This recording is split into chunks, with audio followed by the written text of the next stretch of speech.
know that I faked it. No tears, no heart attack. Leave it all behind. Love me a new one. I won't waste my time. Fuck it with you. Oh, let me show you how. Find me another. You can't break me down under the covers.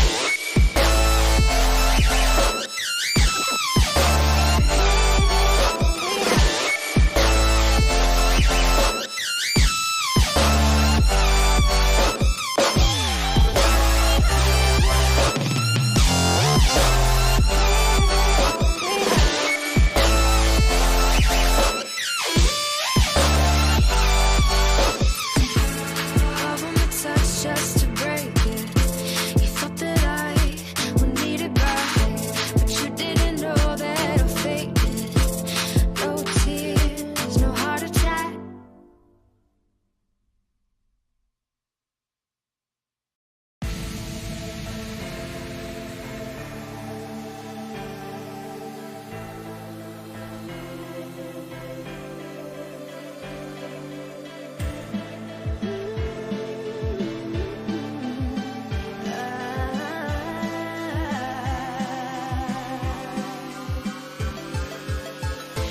You can't even look me in the eyes when you say you'll make this right. I've heard all these words 1,000 times. You won't ever change your ways, doing what you like. Well, I'm no one's fool.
You would wipe away my tears, so sincere, turn gray skies to blue.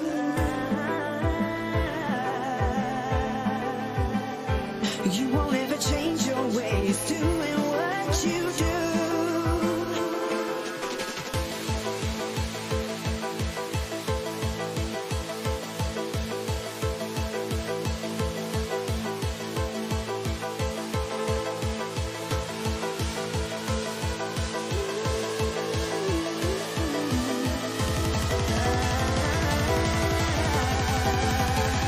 Well, you can keep on talking, talking.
let me take you there.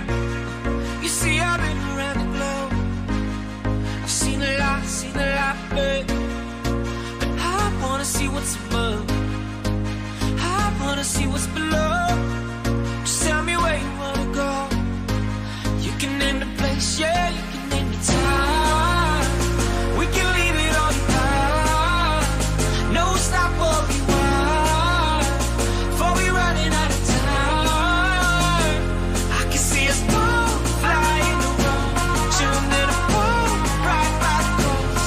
I can see our clothes down on the floor. I can see it all, baby, we should go. Get set, go, take off.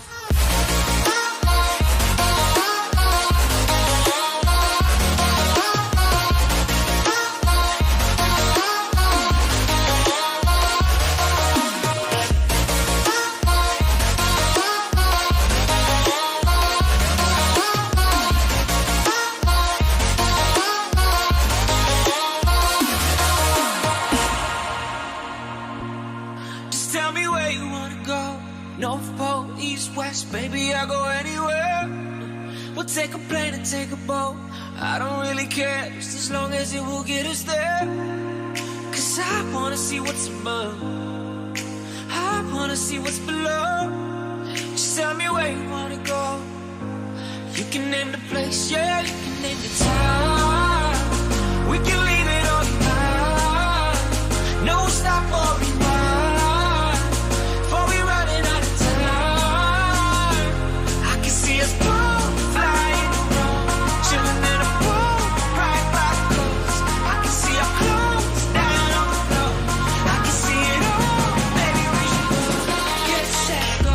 Take off.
Siri, please, who made Boss Baby? There is a TV show. Who made Boss Baby?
Welcome, ladies and gentlemen, to our CEA Siege broadcast tonight.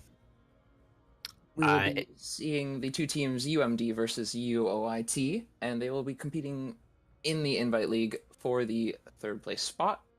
I am Enrage, and I'm joined by Colgate.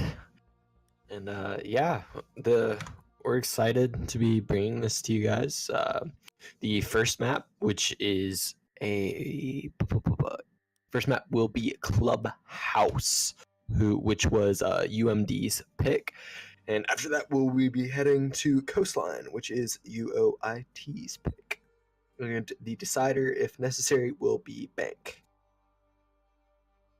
Well, yeah. Let's hope for a pretty competitive match here tonight. We've got 3 maps to play through, assuming that it's a close matchup here, and I assume it will be, saying that we're seeing the 3rd and 4th seed.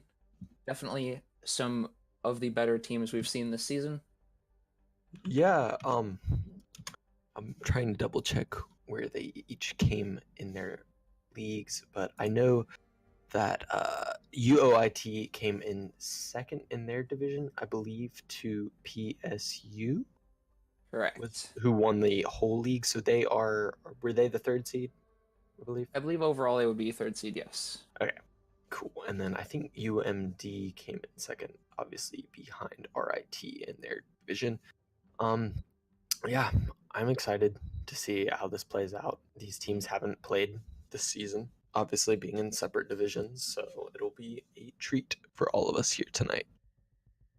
Yeah, we will be seeing some player matchups that we haven't seen before. We've got obviously the 2 pretty popular teams as they are in the Invite League, but they have yet to face off against each other in this sort of setup, so it'll be something new for all of us.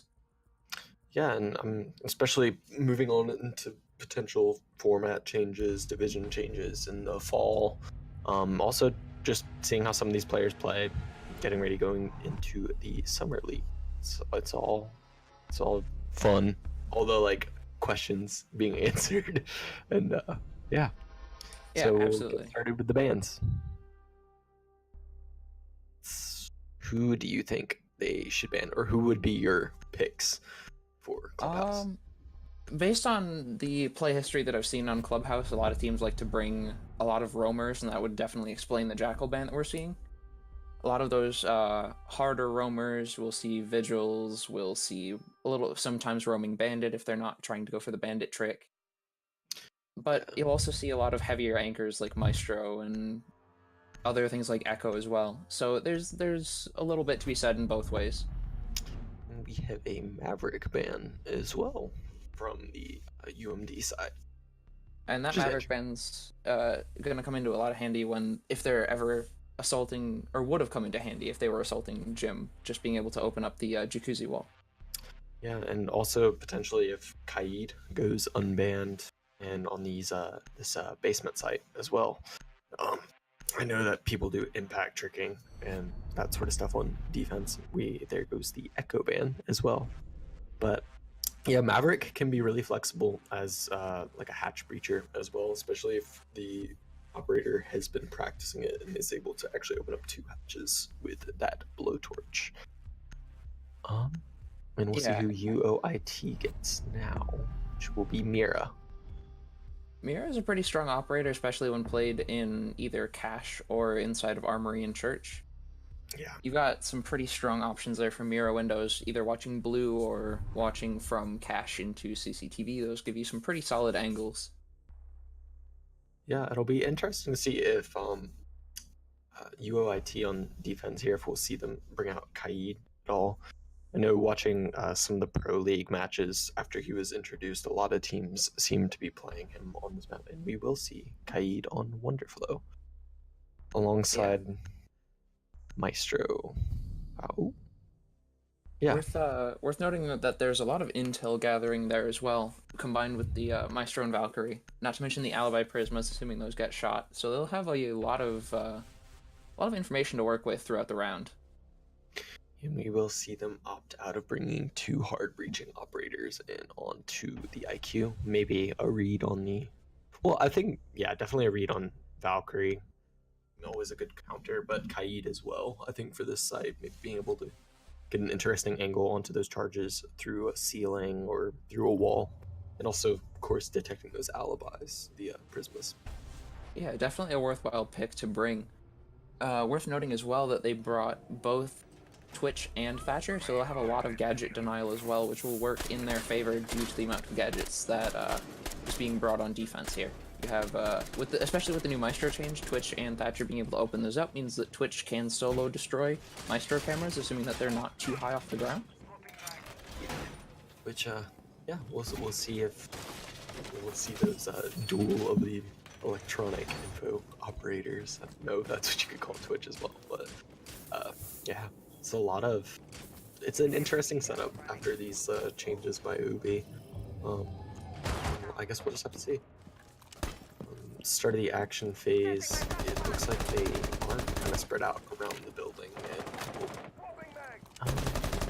well, I couldn't see if anybody was roaming or where roamers were on UOIT, but it seems like at least one is up on the 2nd floor. Oh my god. Can I call that an art and slam? Typing writing Duke on the wall. Showing Nice. a little bit of love for the league director is always appreciated. Yeah. Wow. Looks like Wonderflow is trying to get a little bit of intel, trying to see if anyone's going to be getting inside and trying to go for any sort of rush. Also checking those Valk cams, making sure that no one's trying to get some early hot breach down, but it looks like that will not be the case, and he's got a little bit of time to sit back, relax, and worry about his own setup. Yeah. He is opting for the AUG as well. So then there is a pick onto Wonderflow on the Kaid from, couldn't actually read the name, but from the IQ, and then the Ash of No Lag picking up Doc there. Couldn't actually read the name, but Ash getting another kill onto the Maestro as well. That'll be Some no damage. lag. Yeah, No Lag. Also taking out the Maestro Evil Eye cam there as well. Looks like the plant already going down. This is a bad spot for Keldav to be in a 1v5 situation on the very first round. Diffuser's down. Taking down quite quickly already, but some nice shots going out and taking out one of the attackers already. That is Thatcher off the board. Albeit his utility already wasted, and No Lag will get Keldav. I believe that was a 3K from No Lag. Proving you don't have to have the ACOG to succeed with Ash. Yeah, Very true. it was a very effective round. They attacked really quickly and just hit almost all their shots. I don't want to try to say that name, but Q Pals M420. Yes. I don't know exactly if I should just call it Q Pals, but Q Pals yeah. getting that first initial frag. onto the Kaid is always good. Yeah, taking out the AUG 3 in this instance, otherwise the TCS-12, two very strong weapons on defense, especially having the stats that they do, being able to take those off the board right away. Definitely give them a bit of breathing room, as well as denying any sort of hot breach denial that Cade would have brought to the board. And it actually didn't look like they had to do any hard breaching, as far as I could tell. Yeah, and I think that comes down to just the attack that they were orchestrating. Yeah.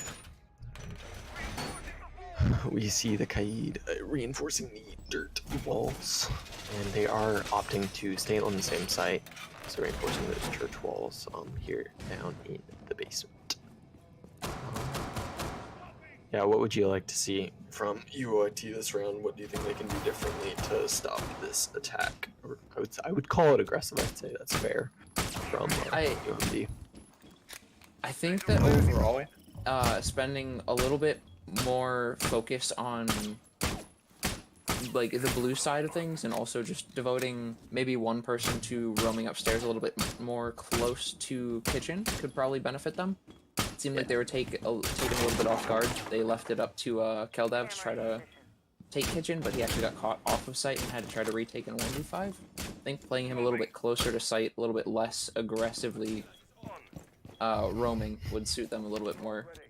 And it looks like that's exactly what's going on. Keldev actually staying on site, going on those Valk cams, making sure that he is getting any intel that his team needs, and taking care of that as much as possible. Yeah. I think that it definitely does look like they're just trying to clear out this upstairs, make sure there aren't too many deep roams before moving into the site. A little bit more cautious this round than the last from UMD. And that might just be a bit of a read on how UOIT has been behaving. It seems like they realized about the roam last round, and it looks like this round they're going to be opting to spend a little bit more time looking on that, even though it did work out for them favorably last round. It can't hurt. I mean, keeping your opponents guessing with the speed of your attack is always a good thing, especially if you can pull it off either way. And I guess we'll just have to see if they do that. Looks like one of those with a bit of damage already, but Keldev getting aggressive and peeking out. It actually turns out in his favor, taking out the thermite. That'll be the top reach, but no, the thermite charge actually goes off. But the diffuser is down, and we see a trade from Nilak to Reggie of Vigil. Yeah, I think that's almost somewhat to their detriment that that wall opened up, because now it gives the defenders more angles onto that diffuser. And if they know that they have the diffuser down, which they might. I don't know if the Valk saw it, but actually I'm sure she did, and definitely called that out to the team. But yeah, she was able to pop that drone before it gathered too much intel, and just. I think it's just a waiting game now. Oh, and there's Arden slamming already Nomad on the Twitch. Another bit of valuable utility taken out of the game.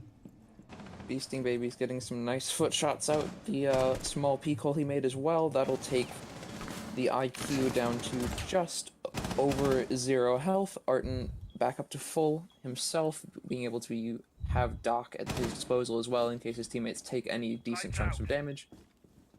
Does have to be wary of the attackers coming down from main stairs, however. And they only have 15 seconds left to get that plant down, or kills, of course.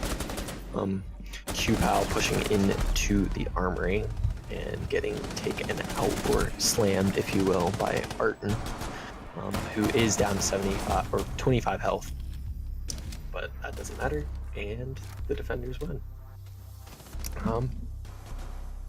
I guess maybe UMD should have pushed harder, or I don't know if that would have actually changed things this round, but whatever UOIT did to kind of spread out, what would you say they did to win that round as opposed to kind of getting pushed out in a minute 30 in the first round? I think overall it was their hesitation at the bottom of main stairs. They kind of grouped up as a 4-stack right on that doorway, and they failed to execute a actual a forced push onto site, which is what allowed the thermite to get taken out. That diffuser got dropped, and from there they weren't able to pick it back up and get pressure on site. I think spending a couple more people to try to go in and get a foothold in Moto to try to secure that rotation so they don't have to worry about the thermite getting taken out allows them a free walk onto site. Yeah, I was kind of surprised that they kind of brazenly pushed like that without actually checking to see if a Valk was there or covering the thermite, or I don't know. That angle just didn't seem to be. I don't know. It was the angle that whoever I think it was holding, it might have been no lag, just, or it might have been QPAL. Just they weren't really able to hold it, and now they will be going to CCTV. Yeah, and it's worth noting that UMD also did a very good job of holding that basement site as well. They didn't take any unnecessary angles, and they took, or UOIT, my apologies, only took the shots that they needed to take. Yeah, I really liked their reservation. A lot of people sometimes get too aggressive occasionally on defense and can, I don't know, just completely throw, or they didn't throw it. Yeah, so what do you think UOIT needs to do on this site to pull off a 2 rounds in a row, I guess? I think as far as Cash and CC is concerned, the main point of contention on this site is keeping the Cash walls to the outside reinforced. The longer those stay up and available for your defense, the longer you have to deal with any people that are rotating up from metal stairs or anyone that's trying to rotate through construction.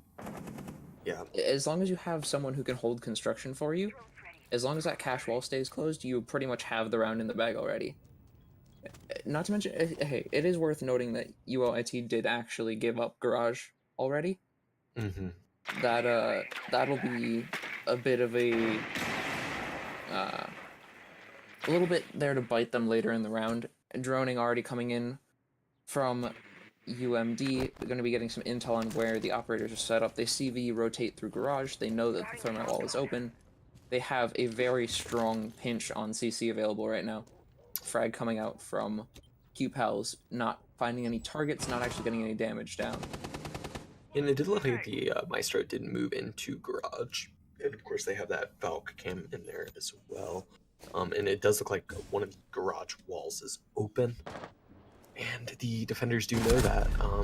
Oh, and No Lag coming up metal stairs and taking out the castle of Wonderflow. But himself getting taken out by Keldev with the MPX of the Valkyrie. Well-timed refrag there. One more getting picked up by Beasting Babies. That'll be already Nomad off the board. It's leaving it just to 3v3 now, although Valkyrie is down. Gonna get picked back up by the Doc. That'll reset them to 75 health. Flamin' Clayman getting one in the meantime. Thermite Nitro coming out from Keldev, denying the plant, but not quite, as it's actually Raichi who gets the frag down in Garage. Yeah, this is has been a very solid defense as far as soon as I say that, a kind of aggressive peak there. Make that a double peak. Yeah. And possibly even a triple, as Arton doesn't know quite which way to look. It looks like he's a little bit too concerned about the sound from the sledge. Actually peeking out a little bit too wide and actually going to get taken out by QPALs. A nice headshot from that SMG-11. Yeah, I think that round could have gone either way. The initial push from UMD was really, really good. Just, securing those sidelines. But it kind of went up in the air when they were refragging, or when UOIT was able to get all those refrags on whatever initial kills UOIT or UMD got. But I don't know. I think it's a well done. It was a competitive round. It was fun to watch. And they will be trying it again. So let's see if they'll be able to pull off what they did earlier and win the site on their second attempt. I think that this change of pace from what I'm seeing on the operators on defense might be a little bit more towards the style UIT might need for this matchup. They're getting a little bit more aggressive with it, choosing to bring 3 roamers, 1 sort of soft roamer, soft anchor, and then just Maestro there for plant denial and full anchoring. Got a very strong loadout here as well. Yeah. I think I don't know. I think that's what they need. I I think they've shown their gunplay has been solid. I think they just need to put themselves into more favorable positions if they can, or at least prevent UMD from getting into favorable positions quickly, getting like just easy pushes onto site, specifically the CCTV. Yeah, absolutely. The shots are connecting from UOIT side, and that's half the battle. They just need to, I think, slow it down a little bit. They're getting a little bit twitchy as soon as they lose a member, and I think just taking some time to evaluate that positioning might end up benefiting them a little bit in the further rounds. But it seems like they're going for a bit more of an aggressive play style, so we'll see how that turns out, and it might actually be what they need to bring out the score back to 2-2. Yeah, I don't know. I mean, I love watching and of course casting matches like this where both teams have solid gunplay, and then it kind of lets Siege shine. You know, the like strategy side of things or the potential for strategy. Right. Yeah. When you have the option of having both teams be so evenly matched in gun skill, it comes down to which team has more effective strats or more executable strats, where they have the ability to say, our teamwork is better, which means that we can win the fights. Because the one thing that's nice about Siege is that it's not like other first-person shooters where you're just picking raw gunfights and just trying to win based on aim alone. You're using your brain for almost every play you're making. Yeah, I think that's a big thing for me too, with the kind of pro league winding down. I've been watching a bit of Counter-Strike again for the first time in a long time, and it just, to me, as it makes me realize why I like watching and playing Siege so much more, by seeing like sort of this other game. And I don't know, this is a great match for getting to see why Siege is fun and fun to watch, cast, etc. Yeah, so already it looks like UMD is taking a bit more time on this push. Do you think? Well, obviously, I think that works in UOIT's favor. But what would you like to see from them? What do you do if you're in UOIT shoes here? I mean, UIT's already managed to waste over 2 minutes of UMD's time, and that's a huge amount. That's over 2/3 of the round already gone and off the clock. So knowing that much of the round is already gone is going to force UMD to get a little bit more aggressive, possibly make some plays that they don't have time to plan out, if they haven't been doing that already. But it looks like the gunfights that they're taking are already paying off. QPAL's already managing to take out one. That'll be Valkyrie off the board. However, she does get to go on her cams now and spend the rest of the round giving intel to her teammates. Flame and Clayman picking up another one on Raichi. That'll take one more out, as already Nomad takes a nice headshot on Beasting Babies, followed by QPAL's a headshot onto Arden, and No Lag finishing it off with a shot on Wonderflow. Very nice execution from UMD. Yeah, that was. Oh my gosh, it was like a circling shark. Almost. That was 15 seconds of non-stop frags popping up on the board.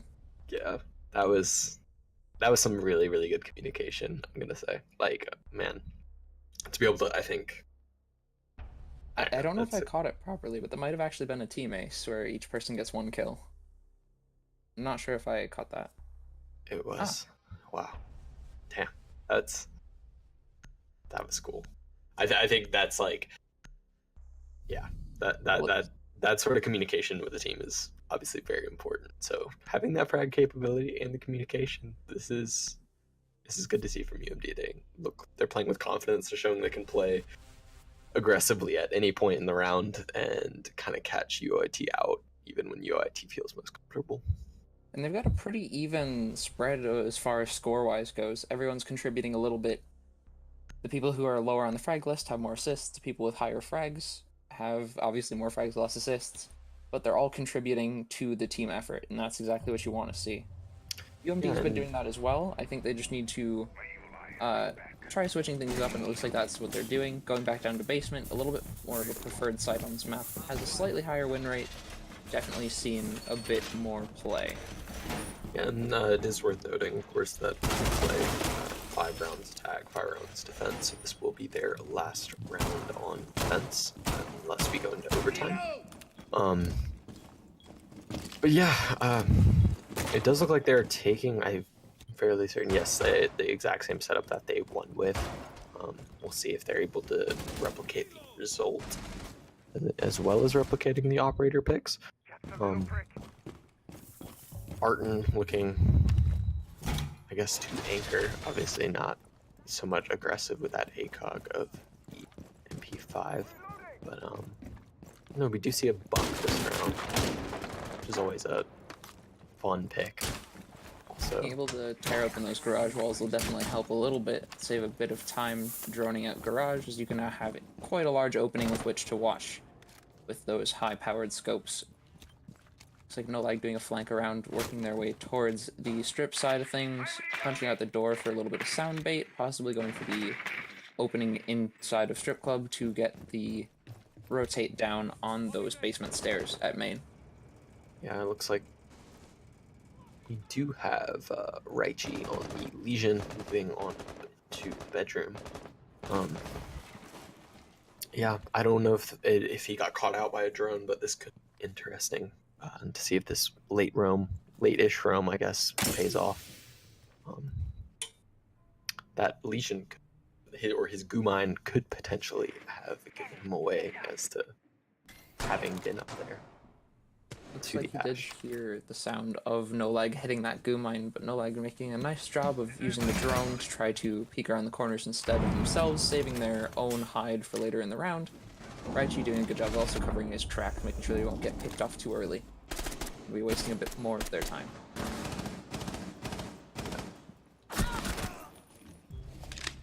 And there's the first frag of the round. Wonder Flow on to QPAL. The Buck no longer getting that utility of the skeleton key to do some demolition. Was able to get some of the health out of the Valkyrie, but we'll see if she gets stimmed back up by Arden on the dock. Looks like Raichi getting a nice flank off will be able to take out the IQ here. That'll be any sort of hope of taking out those black eyes off the board, as Wonderflow taking a few shots through the soft wall inside of Armory, but no, it's actually the Cade of Keldav that picks off the two. And it's just the Thatcher left, diffuser down. They did a good job. I mean, obviously I don't want to this out, but it seemed like that Legion roam from Raichi really just kind of, put them on the back foot, and they were able to deliver the knockout punch that round. Nice trade from Arton there to finish off the round. A little bit of a wiggle going on there, but it got him the kill. Moving on, these teams will be switching sides now. We will see UMD on defense, UOIT on attack. Looks like UMD will choose their first defense round to go up inside of CCTV and Cache. And so far, based on their operator picks, it looks like they're going for a rather anchor-heavy setup on the site. They have two very strong anchors, Cade and Maestro, available, as well as Legion, able to set up his spiderweb of goo mines for intel. Of course, bringing the Bandit to be able to trick the cache walls, Mute being there as well to deny any intel. And we will potentially, I guess, be seeing Capitao for the first time in this matchup, which should be interesting. Raichi opting to go for him, and I think this is, of course, Mute's first pick as well. But I don't know, interesting pick to use the Mute and the Bandit. I guess they really do want to utilize Mute for drone denial. We will have a Twitch though, to see if he can place them accordingly and effectively on this site. A good choice to bring the Twitch Thatcher combo here as well, just due to the amount of gadgets that we're going to be seeing. Every single operator on UMD has gadgets that can be destroyed with Twitch's drone. Yeah, that's a very good pick to have brought. So QPAL is going to be setting up his Maestro Evil Eyes, one inside of CCTV, watching towards the cache wall, making sure that no one's going to blow up in the exterior and get a quick plant in without him shocking them at least a little bit. Yeah, and of course providing that valuable information and call-outs onto potential operators out there for the push. And it doesn't look like we'll be seeing any bandit tricking, just, I guess, putting that utility on the wall. And, of course, Mute looking to deny Twitch from entering and other drones from that balcony. Something worth noting is that with the recent changes to Capitão's asphyxiation bolts, firing those through the drone hole on that exterior wall can actually block Bandit from tricking the right wall, meaning that if Thatcher plays that properly, you can actually thermite that open without really a lot of countermeasures to deal with. Yeah, nice. So, it does look like they have 2 operators playing on the, because you call it balcony, not balcony, but catwalk maybe, of garage. QPals has a nice little angle that he blew open in the garage wall. Back into sight. He'll be able to watch from there, but we do have Raichi watching CCTV from the other side as well through the window. Looks like Arten's Twitch drone getting sent in here trying to take out those bandit batteries, and there's the Capitão arrow there to deny that as well. Coming in from the other side, that'll allow Thermite to open the wall, but actually giving QPal quite a nice angle to try to hold that from. Flash is coming in, going to be giving him a bit of a stun, but not enough to force him off the angle. Legion Goomline's coming out to hold that as well. Yeah, and it doesn't look like there has been really any sort of attempt at taking garage yet from UOIT. Do you think that's important for them to do? I could definitely see it playing a large factor later in the round. Taking out Q-Pals is going to be huge for them, as they can't really push inside of sight with him launching that angle. The Ald is an extremely powerful gun to hold that angle with, and Raichi looks like he might be figuring that out soon enough as he peeks it a little bit aggressively on the Capitão. Yeah, I think it's interesting they do have the 2 operators up there as well. It's kind of played well for them. You know, kind of having each of them dedicated to watching separate angles, I think kind of makes that a little bit more effective. Oh, and the diffuser goes down, and also, oh my goodness. Oh, smoke grenade doing exactly kind of an opposite Oh my goodness. effect for UOIT here. 2 getting taken out by QPal's Evil Eye as he very patiently waits for the opportunity to take out the 2 that were downed by his pre-fire through the smoke. Oh, Arten able to push in and pick up at least 2 kills. 5 seconds. Those last 2 here. The pistol laser sight coming out, but time running out just before shots would have connected. An unfortunate scenario for Arten there. Yeah, that was a really impressive hold. I mean, I know some teams do. Obviously, well, we just saw it pick CCTV as their first site, but do you think that could have been potentially deceiving for UIT on the attack to maybe bring a not full-fledged setup for that site? It definitely could have.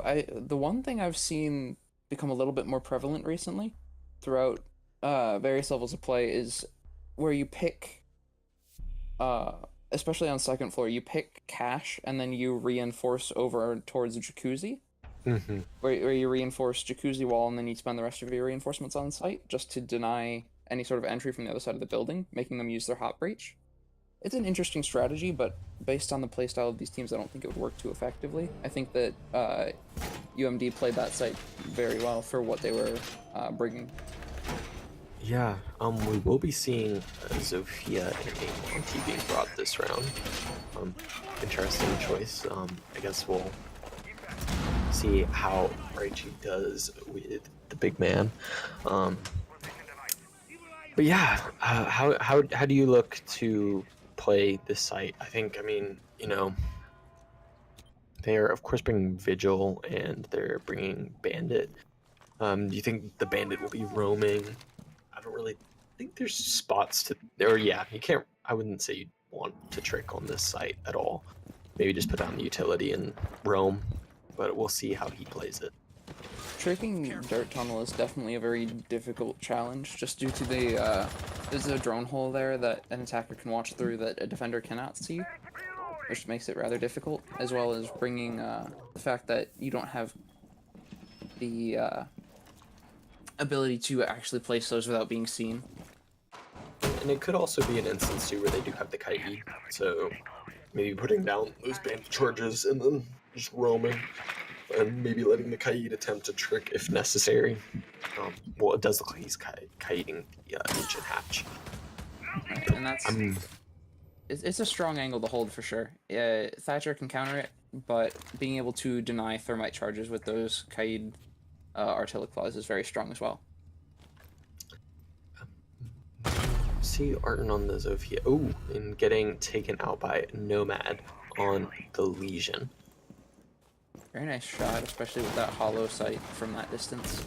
It's a good shot down Blue Tunnel, but Keldev getting a refrag, taking out No Lag instead. Bandits off the board, that means no tricking available, unless you're talking about mute juggling. Looks like Raichi already getting decently chunked for health. Some goo mines getting thrown out, trying to deny the shield play, but actually going to get picked up by the IQ instead. Yeah, I mean, we're halfway into the round now. A lot of 2 claymores going down on the main stairs. Interesting. Oh, we do see, of course, Flayman deciding to bring out the slug shotgun in lieu of the AUG. Interesting choice, and they take it. A lot of good frags going in there. Yeah, Q-Pels did a nice job of getting that late round flank in, choosing a very nice opportune time to try to push down those stairs right as Thatcher was trying to peek at a bit of an angle. It seemed like he did hear him coming down the stairs, but not able to react just fast enough.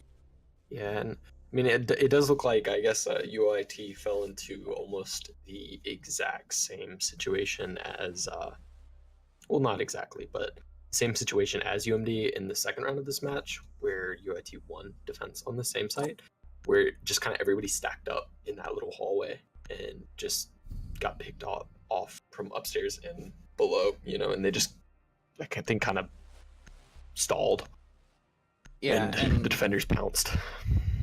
Yeah, absolutely. And as you said, getting stuck in that hallway is not a good spot to be in. You have essentially 3 angles watching you, and you can only watch one of them at a time, meaning that you have to deal with quite a lot of different possible threats, and that's rather difficult. Yeah, we are on map point now towards UMD. They are going to their off-site bedroom gym. Bit harder of a site to defend. There have been some interesting holds for this site that I've seen before. Sometimes you'll see a pulse brought to hold inside a bar to try to keep gym under control with the destructible floor there, able to deny any plants that might be done.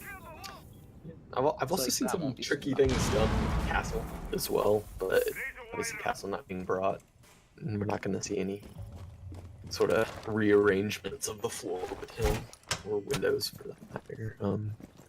Black Eye going down into gym. Yeah, and it seems like UMD is going to be relying rather heavily on the Maestro once again for that plant denial, possibly the goo mines to try to slow down the attack as well, but you don't have as much room to work with on site as you do on most of the other sites on this map, specifically based on it being a rather spread out site. Instead, you have to play around the hallways outside of site. It is also worth noting, I'm not sure if I said it earlier or of course viewers weren't here for it, this is as well. So of course this is the map they wanted to be playing on. But yeah, I don't know, I would think they obviously have specific strats for this site, having picked this map, so we'll see if they're able to pull this off. Long angles coming out here from UOIT here, trying to get those ACOG holes through. It looks like Flayman not going to get that in time. Going down to the thermite charge, that Brimstone will be doing a lot of damage. Beastie maybe is able to pick up the kill. Try to get that support in time as well, destroying those bandit batteries, making sure that those aren't a problem anymore. Wonderful up on top, going for some intel drones. Looks like he does spot out the Rook playing inside of CCTV. We'll be doing some pre-fires, but nothing will connect. I think they're definitely going to need to push CC and get more upstairs control. Otherwise, I think once they take the site, they might get a pretty nasty flank. Barton moving in on the Twitch. I believe Nomad just popped it, unless that was a different drone. Yeah, this outside wall open up. Looks like Barton fell. I don't think that was a reset. Obviously, now with resets not being effective, or as effective as before. Right. A little bit of a trip and a stumble happens from time to time. Hopefully it won't be the tipping point that they...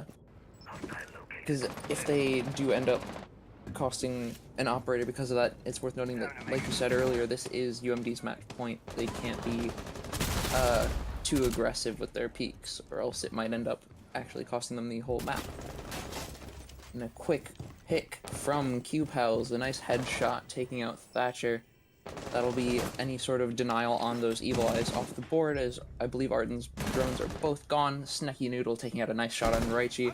Capital off the board, asphyxiation bolts are going down. And a Nomad on the Legion. That sounds very funny, but is downed as well. So we are into, I guess... Oh, and taken out. It's 1v2 situation. The Arden on the Twitch, and he is taken out by Sneaky Noodle, and UMD take the map. Overall, map 1, UMD showing quite a large amount of dominance, especially on their home map. They picked that, and it seems like they picked that for a reason. They had a very strong setup. Their attack rounds able to take, I believe, 4 of them on a rather attacker-sided map, or on a rather defender-sided map, my apology, and then able to quickly finish that off on defense. Right, once again, worth noting that the kill spread here is rather even as well for them. Everyone that had a high kill number had a couple assists. Everyone with a low kill number had quite a few assists. Overall, just very well coordinated teamwork. Yeah, and of course that's really fun to see, especially when it's on both teams. If you are UIT, what do you do in this situation between maps? How do you get your head on straight? Like, what would you do if you're in their shoes? If you're IGL or captain in this situation? I'd say number one priority is just keeping your head level, making sure that you're not getting tilted, spending your time more planning strats for the next map, rather than thinking about what went wrong. Moving forward will give them a bit more momentum going into this next map, and I think that momentum is exactly what they need to get started. It seemed like they were kind of stalling out mid-round here, and I think giving them a little bit of a boost, whether that's through confidence or just through a little bit of a pep talk from the IGL, I think that'll help them get going and get motivated. And it also being their picked map on Coastline means it'll give them a bit of an edge there as well. Yeah, and it is also worth noting UIT will be attacking first on Coastline, so we all know how that is an advantage. Yeah. Right? Yeah. Yeah, could do.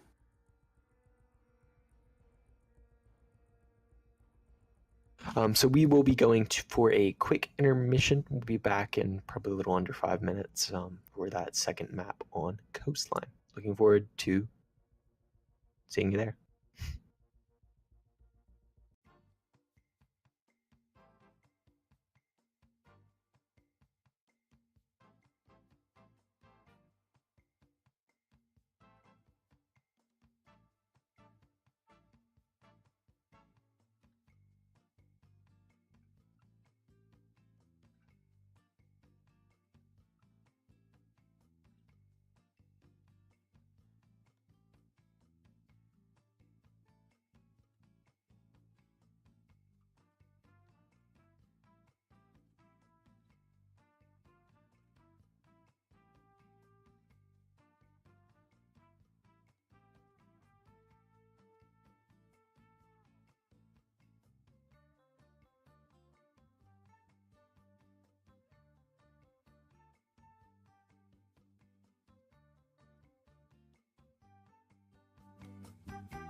All right, welcome back. We are back from intermission now. We're heading into map 2 of Coastline. We're going to be seeing UMD versus UOIT. Once again, UMD here already up 1-0 in the series. It is best of 3. If they take this map, they will be the victorious team here, taking their number 3 spot in Invite League this season, setting the record straight as they will be taking that number 3 spot. UOIT, if they can bring this one back, will need to win the decider map of Bank as well to make it in their favor. UOIT, worth noting here, on Coastline, starting off on attack. As this map is currently attacker-sided, we've seen it be quite a few different ways to be held in the past. What do you think is going to be happening here, Colgate? I think UIT definitely. I mean, both teams were winning gunfights. It kind of really was all coming down to strategy and executes, which is always good to see. But I think obviously UIT needs to keep their head up and focus on the positives from the last map and just try to come out the gate with as much momentum as possible. If you can win, I mean, they need to probably win 3 or 4. If you can win 3 or 4 of these attacking rounds, it puts you in a really good seat, or like in a really good driver's seat. Puts you in a really good driver's seat. Puts you in the driver's seat. And yeah, I think just, yeah, I mean, this is their map. I'm sure they've practiced it quite a few times, played it over the course of the year. Just need to focus. Yeah, and that's a very good point indeed. Being able to just zone in and focus on what's going on in the moment will help you not only prevent tilt, but it also just allow you to stay a little bit more zoned in on what you're dealing with at the moment, which helps a lot for situational awareness. It helps out with hearing callouts and all that.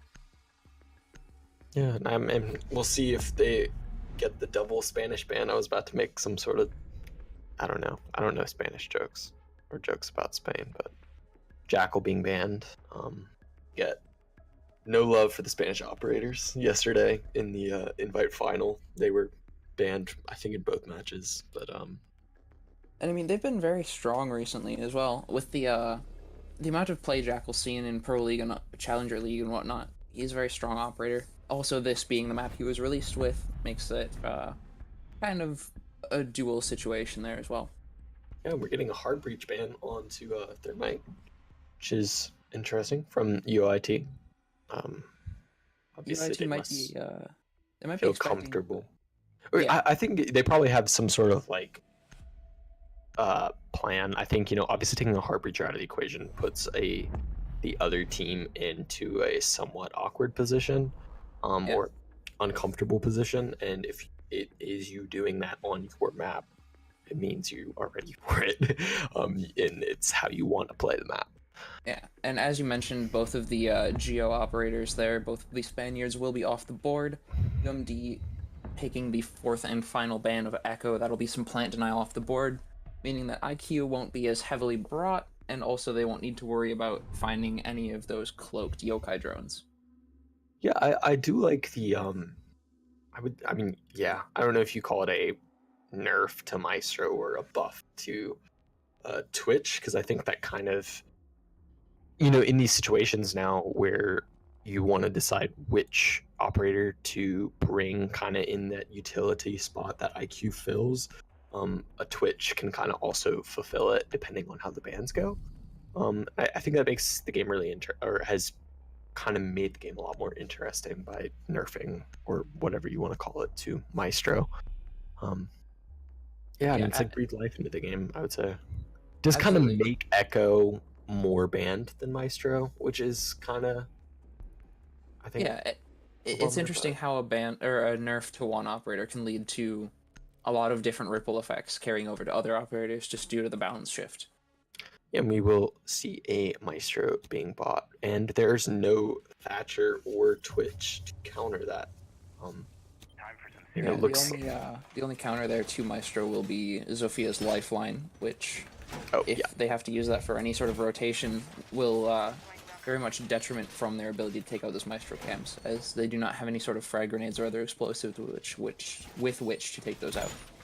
Yeah, and UIT not bringing any hard breachers either. Obviously having banned Thermite, wasn't sure if they were.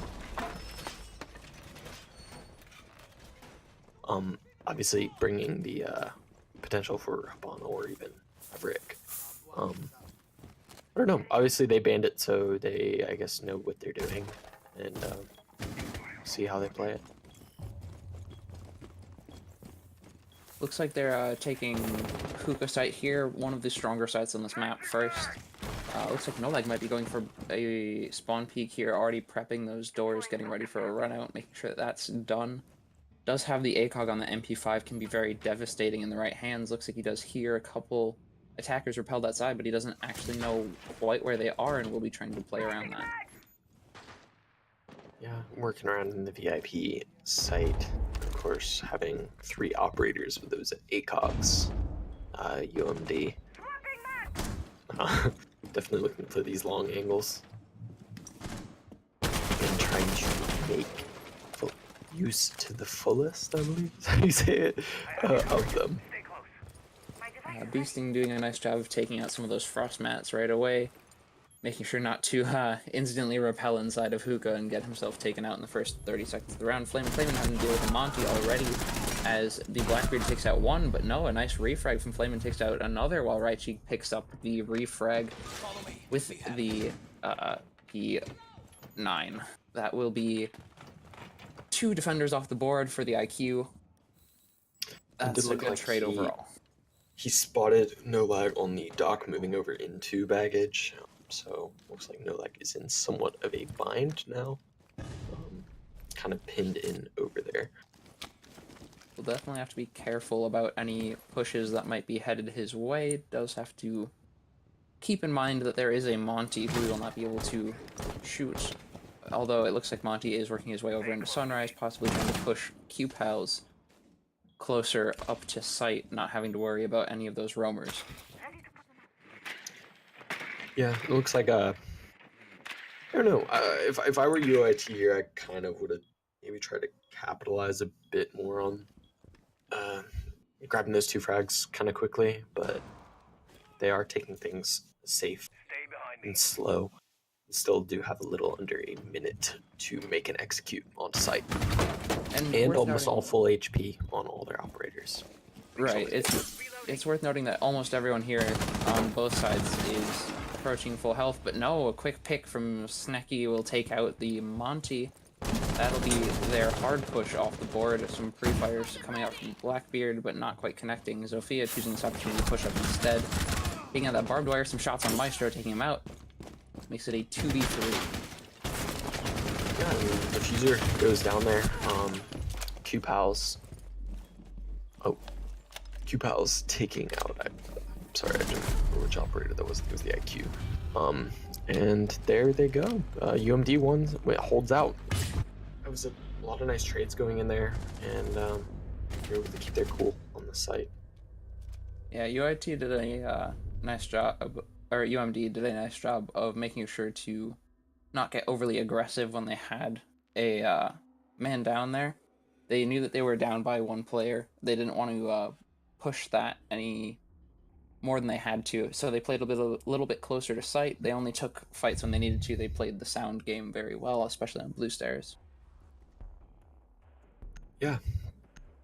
We'll be seeing a Twitch potentially being brought out by Arton this round to counter Snecky Noodle on the Maestro. And potentially Flame and Clayman on the Bandit as well. 6 picking off of the Monty for Raichi. Obviously, it didn't seem to work that well. On to Glaz, who we haven't seen all night so far. Yeah. Glaz is a very strong operator with the amount of exterior angles on coastline. Assuming that they, and it looks like, especially going with the defense going to Penthouse and Theater, he'll be able to hold some very nice angles from the AC unit in the northeast corner of the map. Yeah, they did patch out the purple tart, right? That they're for the most part, it's been getting phased out a little bit more and more every patch. They're trying to get that angle to slowly fade out, but it looks like from what we're seeing of UMD setup, they're staying primarily on site, maybe a few roamers down into the lobby reception area down below, maybe one over in Luggage Aquarium. But overall, looks like they're playing a little bit more of an anchor setup here. Curious to see how this plays out. QPAL is getting a little bit creative with those frost mats placements. Usually we see them under the big window, but instead choosing to put them a little bit further inside the room so that they probably don't get droned out as easily. Yeah, potentially just catching out a push or an unaware operator or unaware attacker. My device is planted. Yeah, well, Facing my evil eye. Ready to push. I mean, those were some nice initial picks from UOIT. I just think that they need to capitalize on their advantage when they have it, and not. Obviously, we've talked about this, or at least we talked about, like, you know, putting yourself in an advantageous situation and denying your opponents of that, and that's what they need to do. Right. And when they were in an advantageous position, they did take advantage of it. Right, and Beasting has some nice shots lined up on Nomad here. Just needs to, looks like he's aware that the Legion is staying just behind that couch prone. Looks like you can hear him. Knows that he's there, going to be setting up a nice crossfire with his friend Arton, trying to get that set up. Twitch drone going in there to get a little bit of pressure as well. Worth noting that QPAL's going on the roam, trying to get a little bit of a peek out towards Sunrise Bar. Looks like he might have possibly heard that there were some attackers out then that direction. Yeah. No, the Nomad has been dropped quite a bit as well, which is not good for her. But there's a pick from the Twitch of Arton on to Nomad, finally getting out of his hiding spot. And another pick to the Maestro. Taking the Legion out that early will take a lot of the goo mines that Legion would have been generating through the round off the board. So that push will be a little bit easier towards the end of the round. And speaking of that, the site execute going down quite well here. The plant already going down. And Arton picking up a third onto the Bandit as well. One getting picked up from Raichi here. That'll be QPAL's down. Leaving Beasting Baby watching the windows, trying to cover his down teammate. As No Lag stems up, trying to make their way around, but getting downed instead. Almost able to pick himself up, but no, Arton picking it off with a fourth for that round with a nice headshot. I'm saying this for Duke, but that was definitely an Arton slam. Yeah, that was a really good attack. That was that's what they needed.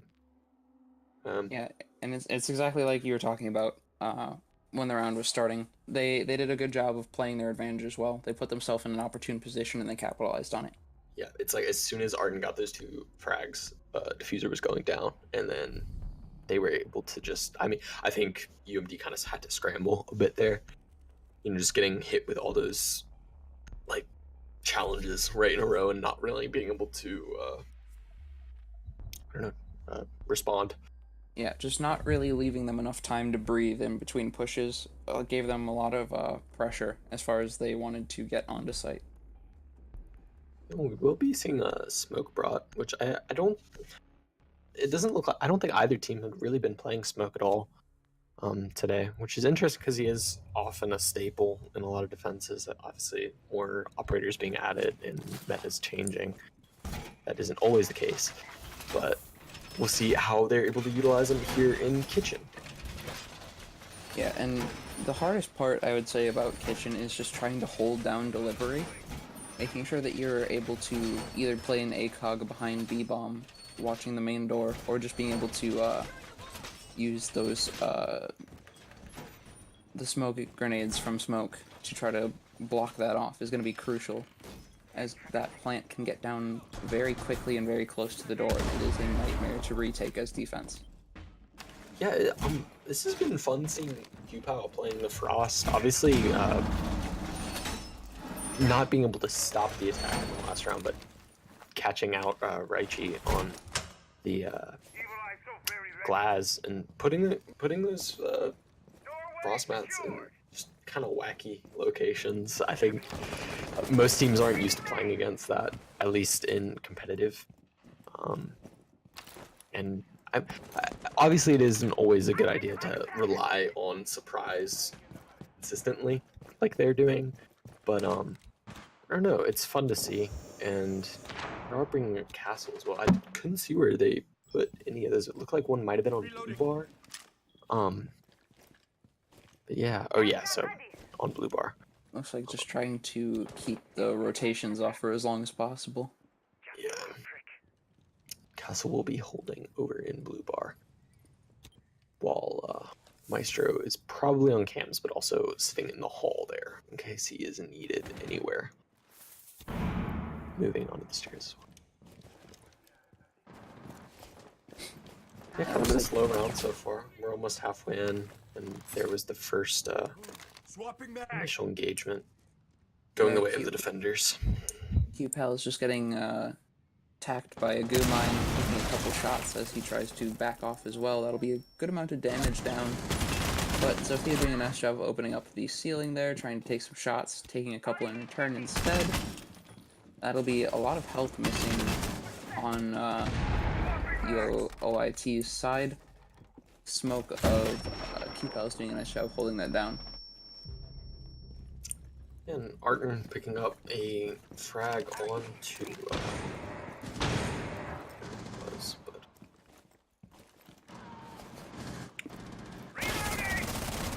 yeah, Arton picking up a lot of kills so far. 5 kills, or at least 5 kills so far. They are able to get a refag onto the Zofia, however. That kills onto the Legion earlier, which, as we said last round, is never fun or good to lose kind of earlier in the round. Losing that utility that is very time-based. Yeah, worth noting those smoke grenades have been saved very well this round. Only going out in the last couple seconds, Snecky Noodle taking out a second for himself on blue stairs.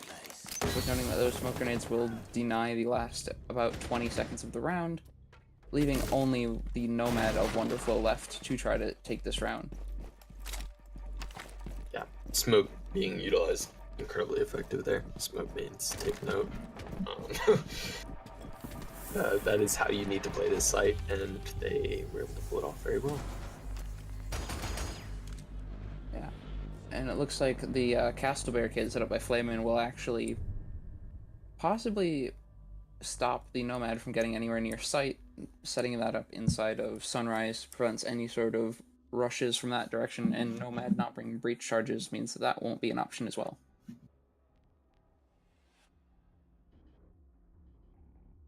Yeah. Yeah, this has been a very solid defense for UMD so far. Yeah, I believe this is almost a direct repeat of what we saw in map 1, actually. The 1-to-1, then 2-to-1. Yeah. We could possibly see almost an identical play out here. But it looks like UOIT slightly changing up their operators here, bringing the IQ. Possibly 6-picking that Zofia, choosing to bring the Glaz back as well. It worked out for them on their previous attack round that they won, so probably trying to rotate that pick in and see if it'll do the trick the second time. Definitely trying to pull off some mind games with that 6-pick. Of course, it will be back to Hookah. I'm not sure if you had already said that, but this is the 4th round. They're able to rotate back to that first site, even though they had won it. Yeah, probably more of the same. Just do what they did that first round. It worked. And of course, UIT probably can assume that they are going to Hookah and can try to adapt by bringing that Glaz.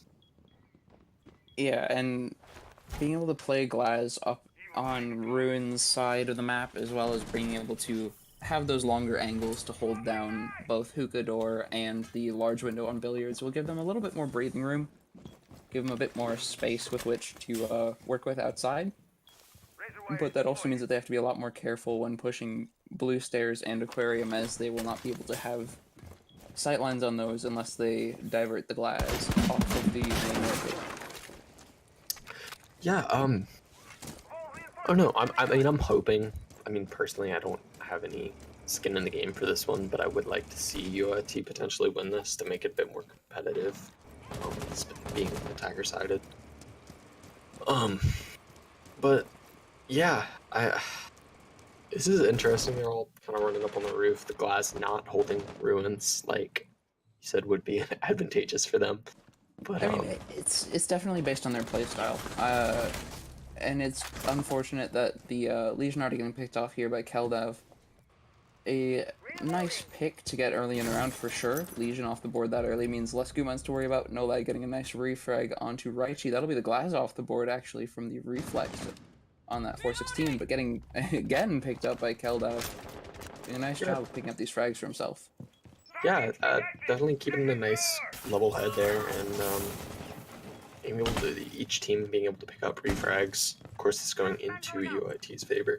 Let's see if they can capitalize on this. They did lose in a similar situation 4-on-3 before, but it looks like they are pulling it together. They kill onto Snacky Noodle there, losing that utility of the Maestro with only about half their own left.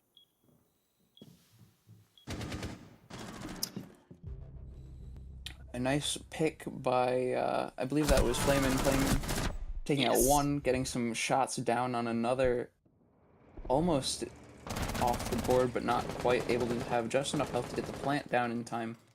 Arton playing up on the roof of Courtyard, taking that angle out instead, downing the Rook, and then taking out Frost. Very nice secure to that round. Yeah. F2, so it's such a good gun. Yeah, but also definitely Arton strong. in the hands of Arton. Very effective as well. Yeah. Arton's Twitch play has been proving quite effective for UOIT. These past few rounds, his use of the F2 to hold down angles is very much helping them out. The Twitch drone doing a little bit of work to take out some gadgets as well. Overall, just a very strong operator when in the right hands. Yeah, and for this final defensive round for UMD, we will be seeing them return to Puka, same side as last. And we'll see if they can win it this time. Pretty much the same setup, right? I think. Looking just about the same. Same operators on attack for sure. Defense is looking just about right. Yeah, the Rook. I can't remember if there was a Rook last round, but we are seeing a 6-pick off of the IQ and onto the Zofia. So maybe a response to the Maestro. I don't know, they have been bringing Maestro everywhere, so let's really say that. But yeah, it's always good to see a Jaeger too. I think we haven't seen too much of him all day today, but he's always useful. ADS is always good. We haven't seen any Ying play today, which I think is kind of interesting. But yeah, that's a good point. Ying's Candelas can be very effective for trying to do a quick rush into sight. Also just for getting those radial blinds off, being able to blind an entire area regardless of direction is very strong play. Yeah. I mean, obviously I don't think attacking teams have needed it necessarily so far, with, being able to pick up frags on the engagements, without that assistance of the Candela, but yeah, I don't know. It's, maybe we might see one of the teams switch it up here, but I don't know. Until then, no Yang. It's a possibility for sure. Worth noting that those ADSs will probably come in handy a little bit later in the round. We'll be seeing 2 smokes from Glass, 3 air jabs from Nomad, flashes, I believe, on Blackbeard, not to mention Sophia's Lifeline having 4 charges as well. Those ADSs will be put under quite a bit of stress. Yeah, no, definitely good read to be bringing him. Ooh, Arden almost getting a pick onto main window there, but I'm not sure who that was on, but looks like trying to drone in. He actually was able to take some health out of Val's there, forcing him to use one of those very, very useful stems. No lag also being taken down to half health as well. That might end up using one of the others, but no, Beasting Baby is in the meantime taking out already Nomad. That'll be the Legion off the board.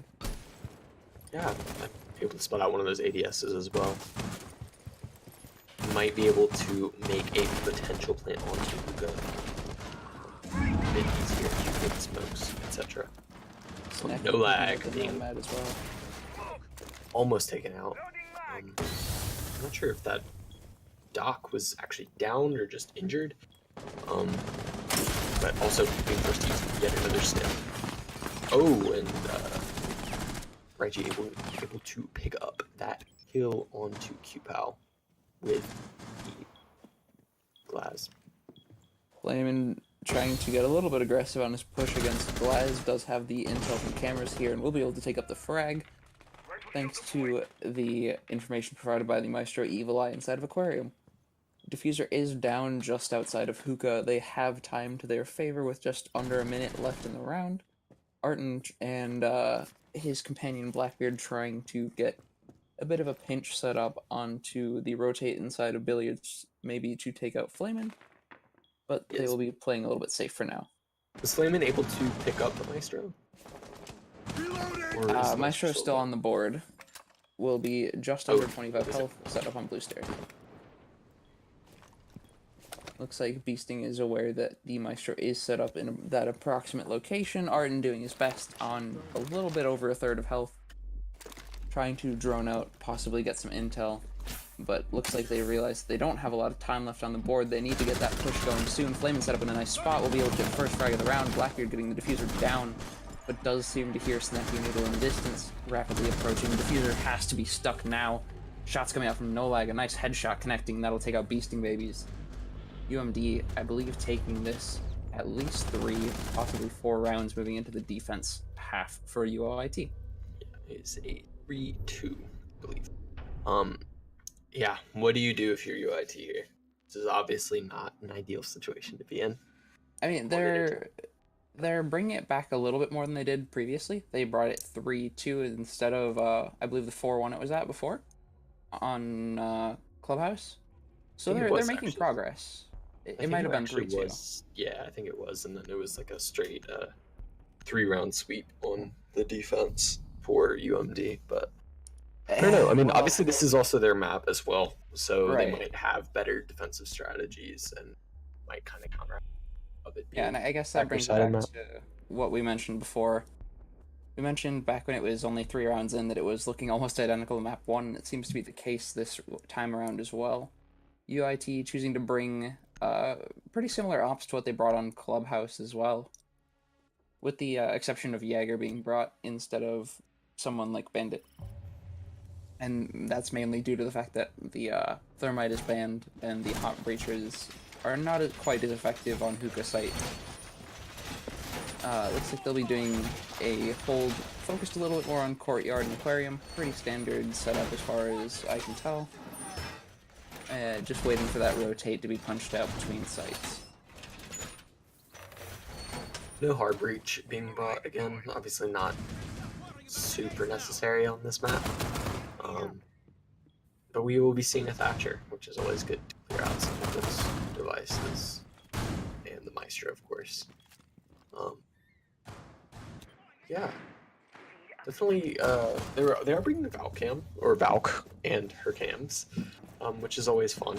Getting to see some new wonderful spots. More information is always good for defense. Yeah, absolutely. And Sledge, so we might get to see some vertical play. Not necessarily on this site, but that inclination towards it. And being able to bring those frags as well can definitely lead to some interesting kill potential. Being able to bounce those or hit them through walls and whatnot. Yeah. Granted, it's worth noting that the ADSs are still active, so they will need to use the EMPs of Thatcher or some other form to take those out before using the frags. Yes. It looks like Snacky Noodle watching that baggage window, which can be quite dangerous if peak. I don't think there is anyone playing in baggage, however, on the defensive side to worry about, at least yet. Looks like the attackers will be trying to work into the building from Aquarium. Maybe get a peek. Kelda working on his Evil Eye to try to see if anyone's going to push inside of Aquarium, relay that information to Arton as he watches a pixel angle on Aquarium door. Does know that there are a few operators outside of that, doesn't seem to know how many, but just trying to pick a close angle, taking out the drone that'll deny any intel. Looks like he just barely misses the shoulder of Flamin as he takes out Arton. QPAL is getting a nice second frag onto Raichi. UMD already 2 kills up on this round. Yeah, it's a good pick. I think Arden had the right idea. I think almost it's anybody other than Blackbeard or his name too, but Blackbeard makes those situations very difficult. For sure. I mean, another 2 men down, minute left, 3 men down now, and of course losing a lot of very valuable utility as well. I think it's going to be up to Beasting to try to hold this off as far as second floor is concerned. His teammate not quite close enough to be there for support. Diffuser going down from Snecky Noodle, being watched by his 2 companions. The Sledge making the rotate hole for a distraction, instead using the SMG-11 to push from the other side. Quick Nitro Cell coming out will take out 1. Wonderflow getting a second.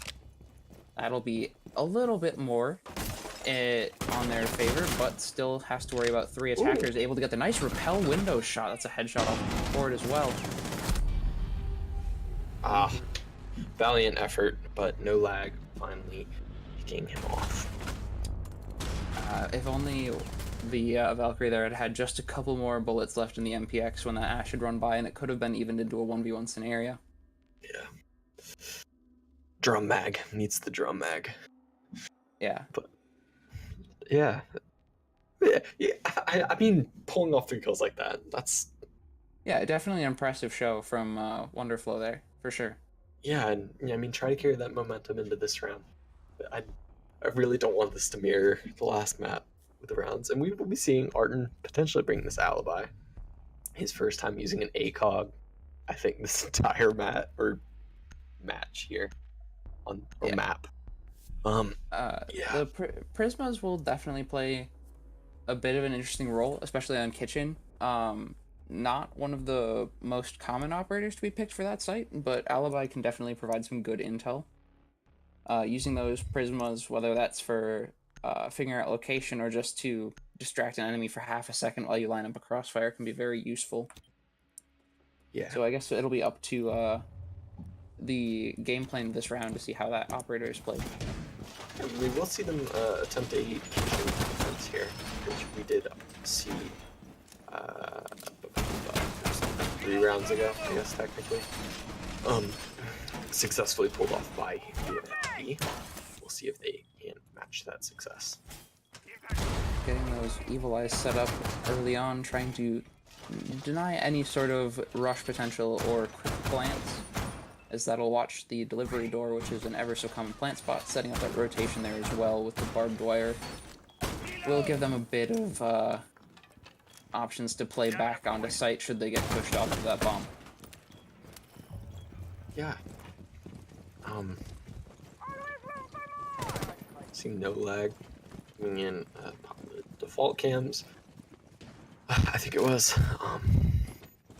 unless that was a Valve cam. We are seeing a fuse shield being brought. UPAL is quickly breaching already onto second floor, droning it out, making sure that there's no nasty surprises waiting for him just inside, and it looks like there aren't. Maybe breaching up into penthouse to try to get some quick picks on the board with that fuse charge going through. Doesn't seem to be aware that there's one playing. Actually, no, ping's coming out. They do know there's one outside of VIP. Some shots ringing out through the wall, but not quite connecting. Like, yeah, UPALs now has the option to start setting up and getting those fuse cluster charges on the ground and shooting the hockey pucks of death into the kitchen. Yeah, I mean, I think obviously as the defensive side here, I think now know of this danger of the fuse, and you can probably avoid it at least for kill's sake, but it does take out so much utility as well. It's going to take out absolutely barbed wire. It's going to take out prismas potentially. I don't actually see any prismas anywhere, but yeah, we're take out those all jammers. It's going to make life very difficult for these defenders losing. Yeah.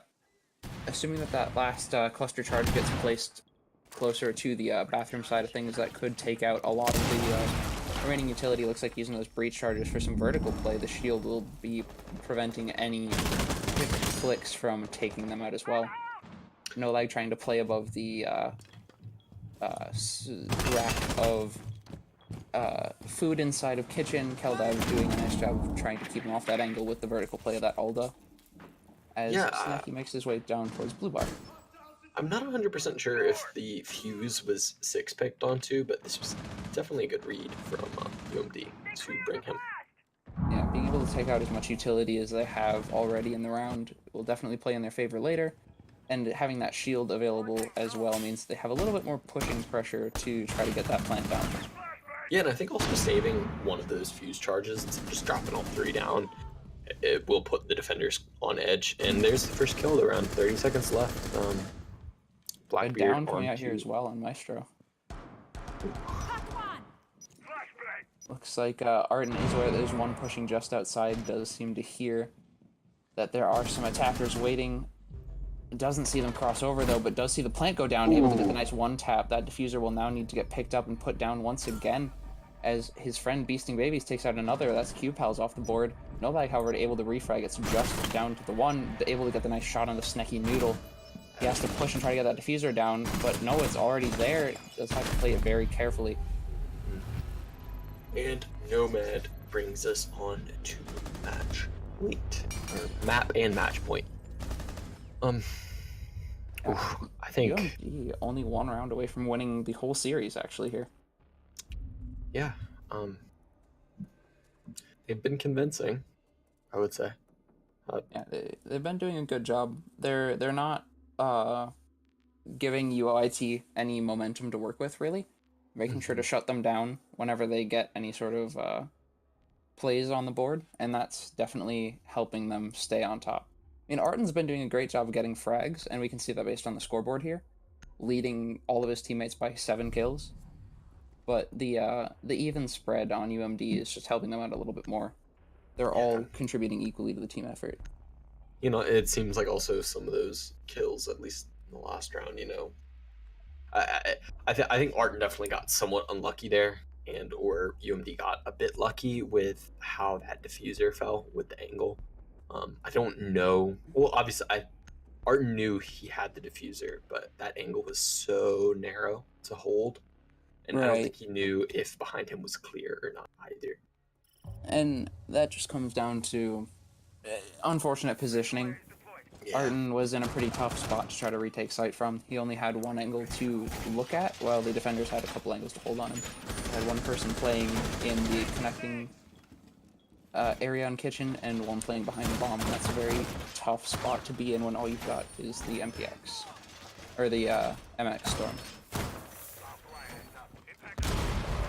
Looks like Keldav going to be setting up those same Maestro strat that he was previously.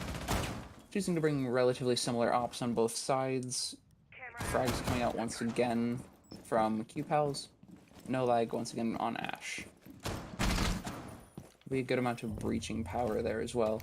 Gotta bring the sledge as well. No fuse this time, but of course having that sledge to just open up the ceiling is always very, very nice to have on attack for this site. Being able to just deny any sort of anchor play inside of site is going to be a huge factor, but it looks like UOIT is actually ready for it. They have 2 people playing inside of Theater, just waiting for the attackers to push out, and it looks like Q-Pals might be going right into that. They do have Nomad there for support, however. It looks like Q-Pals already taking some shots, but able to actually get a frag instead. A headshot onto Raichi, that'll be the Legion off the board. Does seem to know there's 1 more. Burton getting the refrag there onto Q-Pals, but maybe having to give up this upstairs control that they have, and they're being pulled to. It's actually Arden just getting taken out, and UIT has lost control of upstairs, I believe. Now let the attackers. Yeah, well, unfortunately, the attackers did lose Sledge and Q-Pals there, so they won't be able to take quite as much advantage of vertical play here. But They do still have about a little over half the round. Everybody seems like they've lost some health collectively, but shouldn't make too much of a difference when they push. Yeah, just about one shot off of each. Nice pick there from Wonderflow, able to take out No Lag on the Ash. Another one taking out the, I believe that was Thatcher. That'll leave it down to just Blackbeard and IQ to try to secure this round for UMD. They are only down by one person, but worth noting that both of the remaining members of UMD are lit for some damage as well. And the diffuser is down here in VIP with Wonderflow. Yeah, the diffuser being down with Wonderful able to watch as well. Just the Blackbeard coming out at the wrong time, slow peeking the angle, making a little bit too much noise. Peeking out as well. Wonderflow, what an insane recovery to the round. Able to take out 4. Yeah, fantastic job. Trying to catch up with Arton there on the kills. And doing a good job of it. Yeah, 100%. So now we are at, is it 5-3? Obviously they're still in this must-win position, and they're not able to return to the map they just won, or site. Like I said, map twice, meant site. So they will be going to Hookah Billiards, which in itself isn't a bad site either. Yeah, they could possibly see this brought back, absolutely. That was a very well executed round for them. Wonderflow doing a lot of heavy lifting there for his team. Hopefully he can continue that into the following rounds, as they do need to bring it back 2 more rounds to make this map go into overtime. Yeah, you can see the 6-pick from the Monty onto the sledge from Q-Pals there, but otherwise things across the board looking relatively similar. I think Raichi playing Pulse, kind of stepping off the, I believe he was the one playing Legion, and now we see Arden on the Legion. Maybe able to save the utility a bit better. We'll see. Yeah, and that's exactly it. We will see this round, and it'll definitely be an important one, because once again, UMD on match point.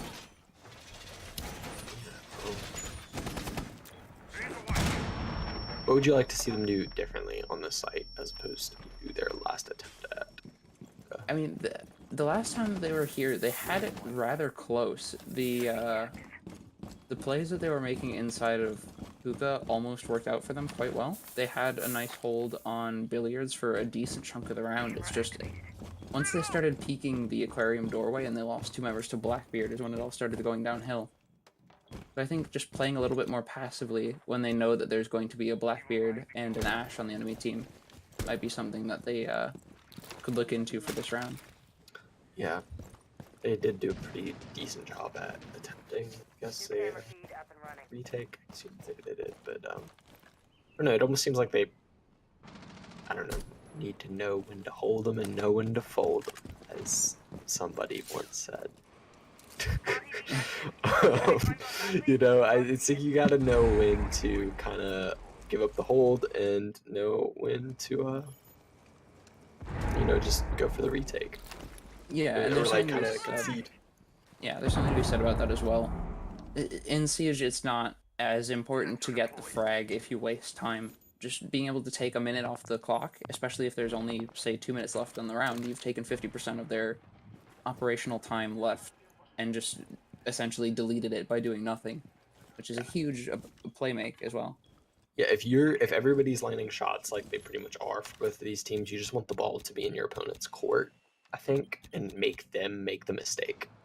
Yeah, absolutely. Or put them under more pressure. Looks like Wonderflow going to be playing once again on a bit of the further roam game. Does seem to hear the drone, but Q-Pal is taking out Raichi. Looks like he's going to be pushing, trying to take out Wonderflow as well. A quick flick through the wall, not quite connecting, but does seem to know about Wonderflow's location. Worth noting Arton here from the flank as well, as Wonderflow picks up the Ash of No Leg.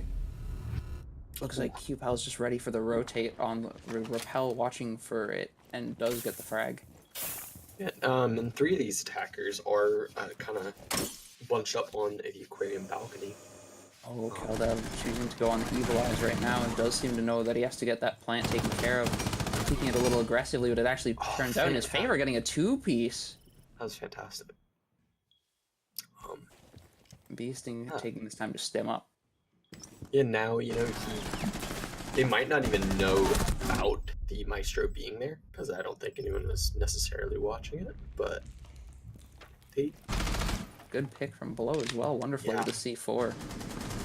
Yeah. This could be the comeback that UOIT needs to bring this match to a tie, and it looks like that's exactly what they're going for right here, taking another round. Yeah, sorry, it's kind of blurry for me, but Keldav on the Maestro, really just holding it down for his team there, and not in the way I feel like Maestros often do with the Maestro cams themselves, but really showing why the Alda is such a sweet tool for defenders, putting it to full use. Yeah, and I mean, having that LMG on defense, not having to worry about the reloads as much, especially with the DPS output that it has, gives Keldav a huge advantage playing on the bomb angle that he was. He exposes very little of himself in the process. Not to mention he has the Evil Eye as a distraction there to help him out as well. Yes, and someone in chat did ask if this was UOIT's map choice, and it is. Yeah.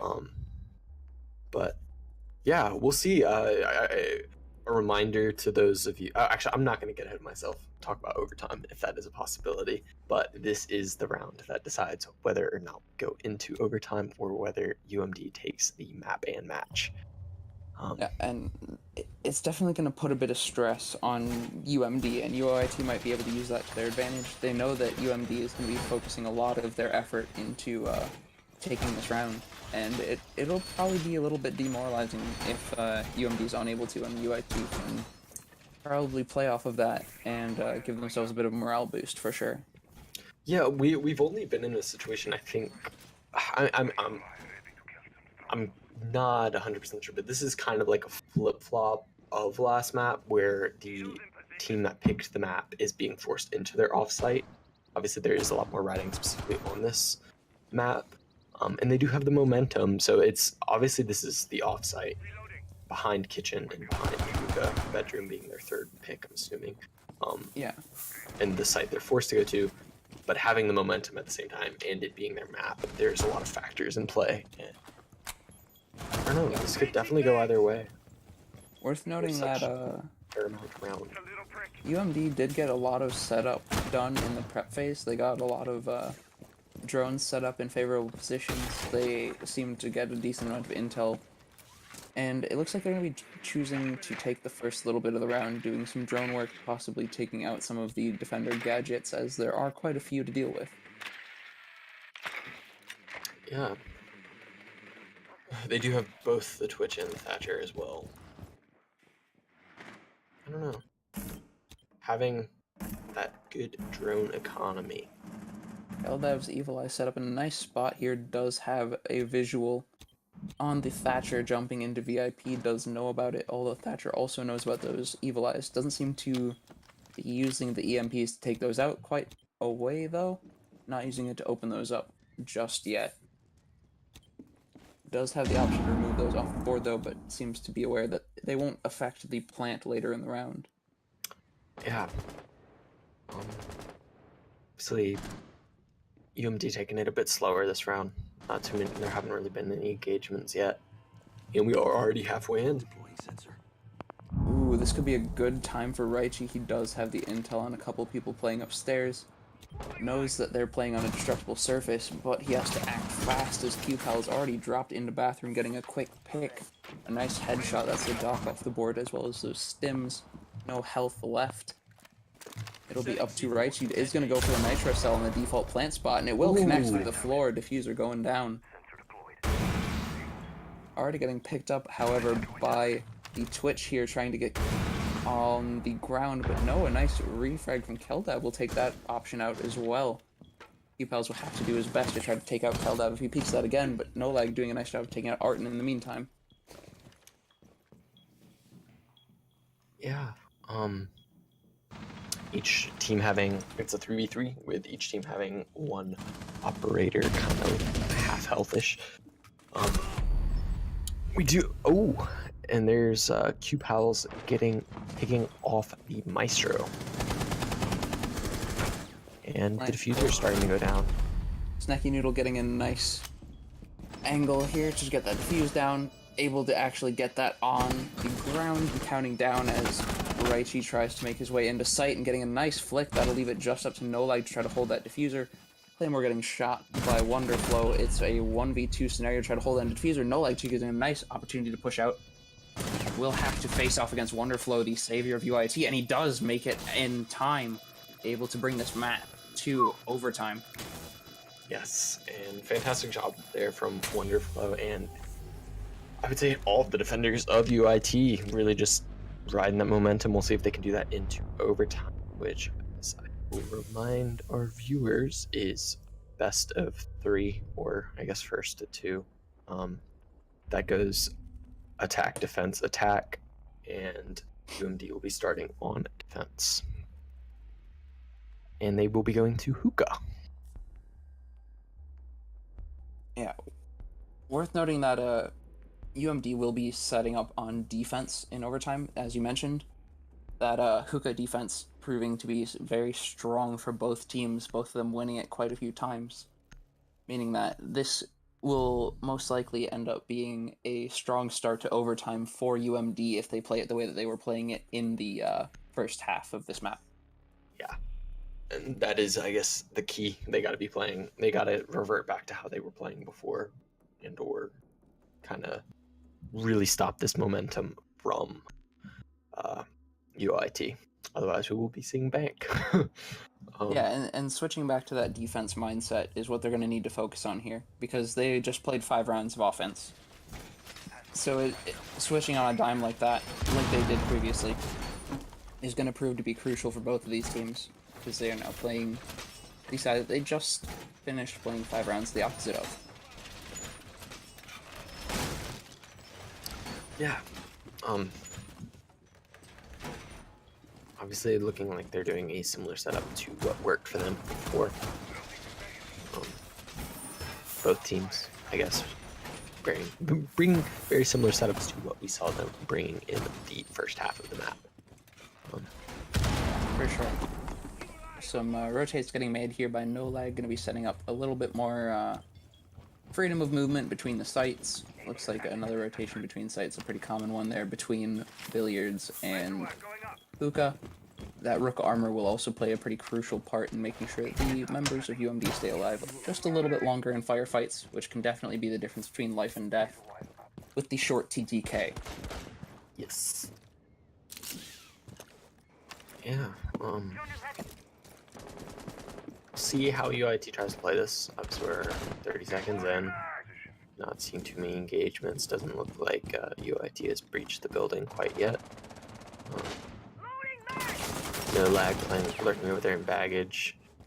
Gotta be careful because that window is opened up. And, like able to take out a little bit of gadget there. No Lag choosing to play a much farther back angle, definitely to his advantage with that ACOG being present. Nomad looks like he notices the drone, able to take that out. yeah, and Flamin' Clayman getting dinked there and brought down to half health. Playing Insight as well, and there No Lag is taken out over in baggage by Kaladab on Zofia, who is in turn refragged by Flamin' Cayman, and Nomad is fragged by Wonderflow on Nomad.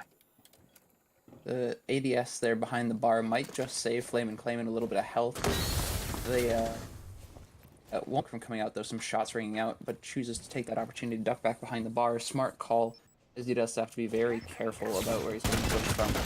Flashbang's coming out, and a nice vault from Raichi will able to take out the Jaeger hiding behind there. No ADS is required for that. Art making his way in through VIP as QPAL is still holding outside of luggage, trying to keep the attackers from holding the diffuser from that angle. Ooh, a nice shot from Arton as well, making his way through the hallway towards luggage, while Beasting sits on outside on the window watching. And Snicky Noodle is, I was gonna say the last one left, but he is not alive anymore. And Arton takes him out on his beloved Twitch. And it is all of a sudden, match point to UOIT, 4 straight round wins, and they are on defense now. Yeah, what a comeback we're seeing from UOIT. This is a very impressive run back from them, bringing it from 5-2 to 5-6 now in their own favor. They will be heading onto defense now, heading into Hookah, the site they were just able to attack successfully. Also, their most successfully defended site on the map as well. This is looking very good for UOIT. Yeah, no lag. As soon as I said his name, he changed his operator. But was thinking about playing Dokkaebi, but is reverting back to playing Ash.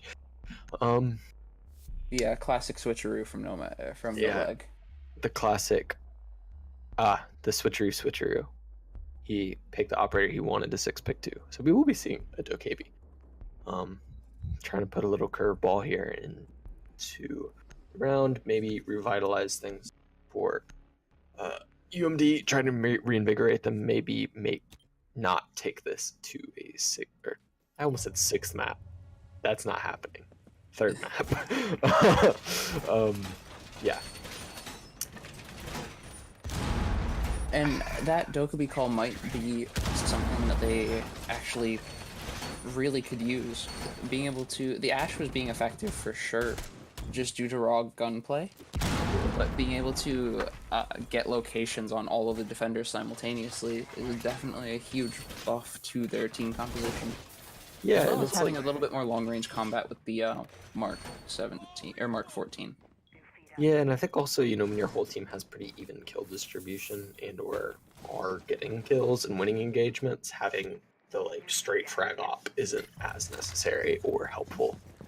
Yeah, absolutely. Because if you can aim and you can hit the head, doesn't matter which gun you use, Right. necessarily. It's all one-shot headshot. So as long as you got that ACOG, it's all the same. And I'm gonna get flamed for saying that, but it's sort of true. Looks like UMD choosing to start off on a bit of a VIP side push, choosing to alternate that instead to a more roof-oriented attack, choosing to get a little bit more set up on the roof, possibly holding angles into luggage and on courtyard, making sure that they don't get pushed from any unnecessary angles while entering the building. Snaky Needle already making his way onto the aquarium balcony, trying to drone in a little bit, gets some of that intel going, will notice the castle barricade, and knows that there's no one playing immediately inside of luggage to worry about. Will be giving him a little bit more freedom to move in. Yeah, and nobody playing too aggressively in baggage either. Potentially getting a drone in there as an attacker might be a good idea to at least watch it and/or eventually hold it. But they could pretty much come into aquarium right now if they wanted to. It is pretty clear, especially being castled off. For sure. And it looks like Arton getting a nice kill to start off the round here, taking out Nomad. That's the IQ off the board. Granted, it seems like they already have droned out a lot of the locations there. Arton a little bit proud of himself for that pick, as he should be. That was a good first round opener. Did it for you, Duke. But yeah, the first Dokkaebi call coming in. So that'll be getting dealt with pretty quickly, not able to be capitalized on as much as they wanted. No Lag still holding courtyard, watching inside of luggage, and then he rotates. Worth noting that there are still 2 operators playing off-site by a rather good amount, as Q Palace tries to get a little bit more pressure on the site itself. Sledge getting dinked there, down to half health as well. And I think he's out of both frags, or I think he's used both frags already as well. Yeah. One thing I've noticed that UMD's not doing is they aren't using their Thatcher EMPs to get rid of those Evil Eyes. It doesn't seem to... With the most recent patch, the Thatcher EMPs actually open them up by a decent amount, meaning that you can shoot them if you EMP them. So using that to their advantage is definitely helpful. A quick frag from No Lag will take out the Maestro, but some whiffed shots will mean Arton getting the frag instead. Very low on health, however, will go down to the next thing to hit him. However, the Doc Stim instead going to fix that problem right up, already back to full health, as Q Palace is only at half. And there's... the castle playing inside a luggage as Arton takes out another. That'll be UOIT bringing it to the 3rd map, the decider 5 rounds straight, man. That was I don't want to say throw or choke or be mean, but I'm gonna put that on UOIT just turning it on. I don't think that was even necessarily UMD doing anything that differently than they had been doing. It was UOIT doing things they hadn't been doing, which was just, I think communication got way better, Yeah, and absolutely. just everybody really started pulling their weight. We saw Arton getting like tons of kills at the beginning of this match, and the team kind of all sitting down at like 3. And then there was that one round where shoot, I'm blanking on who it was, but the Wonderful. Maestro round when whoever was playing Maestro got those 3 kills and just kind of like pulled it out.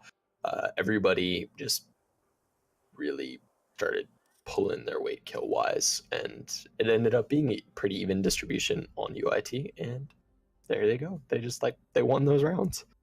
Yeah, and that seemed to play a huge factor. I mean, just like you said, as soon as the kills started distributing, 5-round comeback. Okay, Uh, so um we will be right back. I think we're gonna take another short break.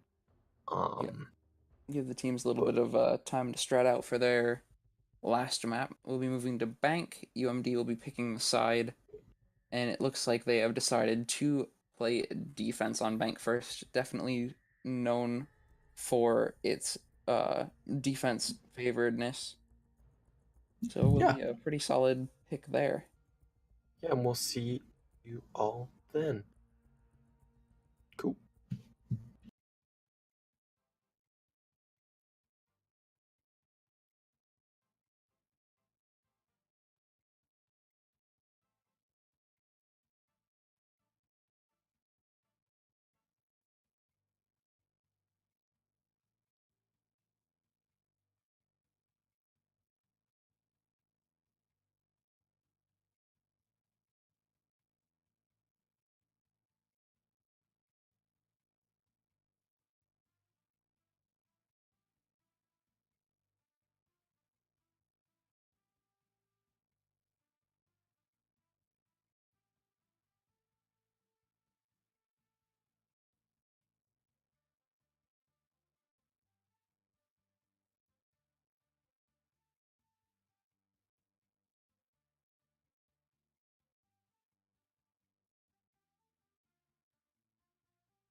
Welcome back, everybody. You're watching CEA Siege, the third place match for the Invite League. UMD versus UOIT. This is map 3, the decider map. Bank will have, is it UMD defending? I'm sorry. Yes, UMD yes. defending. Coming first. Yeah, I'm Colgate and Enrage here once again. We will be Yeah. heading into map 3 like we were saying. UMD moving into the ban phase first off, getting that attack ban on the board. Looks like they will be choosing Hibana, a very strong hot breacher, especially on Bank, being able to take out those walls from a distance in both the basement and second floor. A huge amount of pressure being applied there. yeah, we saw UOIT bring out the hard breach ban last map, and now we will see UMD doing the same. And once again, no love for Jackal. Yeah, I mean, based on what we've seen from these teams, they are very much not comfortable with the roam denial that Jackal brings to the board, and it's completely understandable. He's a very strong operator, both played and playing against, so it'll definitely take them a lot of effort to deal with it, so it's just easier for them to ban it. Yeah. I think it's just, having two very solid guns, being able to bring the smokes, having the shotgun, and then like that's not even your gadget. You know what I mean? Like Right. it's like all that is almost enough. And then also being able to deny roam. And again, Mira banned as well. That's a lot more normal, I would say. Or at least over the past like year, normal. Yeah, UOIT banning both the Spanish operators, and we'll see UMD banning Valkyrie, which we did see that UOIT liked to be bringing a lot more than UM had to been in the last two maps. Yeah, and Valkyrie, we saw the Wonderflow playing it. He went absolutely just off in the previous matches. He got a 4K, a 3K. He was picking up kills left and right. So I think that might be a little bit of a targeted ban to try to just take this map. Yeah, I mean, I'm sure they'll be able to adapt too with this. Right, and it looks like playing a bit more of a hot breach role here, choosing to go for that attack strategy. Echo is unbanned, also that is worth noting. So we'll be seeing him for the first time tonight, being brought in addition to Maestro instead of in lieu of. Yeah, it looks like, 2 roaming ops, 3 very hard anchor ops for UMD. Yeah, and that's going to be very strong for them as well. They being able to have the amount of roamers with that plant denial means that they'll have a very large amount of lockdown on site, able to send a couple more people out on those roams, possibly get some earlier picks, and that'll definitely be a large factor for them. Yeah. It'll be interesting to see how they play this, or how UIT will play this on attack. Obviously not. We saw the Thatcher thinking about 6 picking onto IQ, but not doing it. Obviously now with Twitch and the Maestro, kind of could be considered countering also the Zofia, but there aren't really counters to the Echo. So kind of dangerous, of course, but of course if you kill him, that also gets rid of him too. So I don't know, interesting. Very hard Jaegers, or very intensive Jaeger setup going in on the site as well to deny smokes or attempts smoke and or plant. And it looks like they're going to waste no time getting inside of that dirt tunnel already, pushing up onto site, trying to get this attack going as quickly as possible, not wasting any time trying to get those walls open. Looks like they'll be already getting a good amount of progress done on that. Thatcher taking out the Maestro camps here as well. The jamming a little bit of the other cameras as well, doing a bit too good of a job here. But did we get glitched? that will be fixed. We got it. Yes, Thank and you, Ubi. unsure if he was actually able to successfully take out any of the Evil Eyes during that distraction. We will see in a short while. It looks like that will be the case as Maestro's peeking this rather aggressively, probably due to having lost those Evil Eyes. He's got just a pixel of a head there on his screen, taking some shots instead. They do have one Echo drone, or yokai drone in this. Oh my goodness, and a very nice pick there from Reiki onto Sticky. But a Nitro kill going in onto Wonderflow, and has to try to plant, I believe, or get set up for the plant. Yeah, and that seems to be the case. 3v4 now in favor of attack. Beasting Baby is here trying to get a long angle on that diffuser. Does seem to know that it's down and able to watch it quite effectively from his position as Raichi gets one outside in the garage. Yeah, I'm not really sure what happened there with no lag on the smoke. I feel like a lot of people attempt to smoke off plant, but it looked like they were able to effectively nitro one plant attempt, but didn't have smoke on it. It might be going for the towards it. Both defenders on very low health. Yeah, and that Ooh. does Very, very nice. Well very played. Nice end of the round.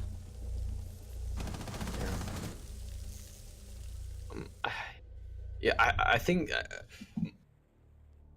this is coming from someone who has been asked to play Smoke on this site as well in the Open League in the past. I think it's very intense to put so much pressure onto playing plant to a single operator based on gadgets, and I think that that's definitely what happened here. Was not having, or putting everything on utility. I think to deny that plant, not having as much of a roam presence, I think kind of was to the detriment of UMD there. Yeah, as soon as they started losing the Evil Eyes on defense, they lost a lot of the plant denial that seemed to be basing their strat around. So I think just possibly looking out for those EMPs in the future and angling the Evil Eyes so that they aren't able to be taken out right away would be a little bit more beneficial for them. But worth noting that was a very well orchestrated attack by UOIT, taking advantage of that fact and using it to its fullest.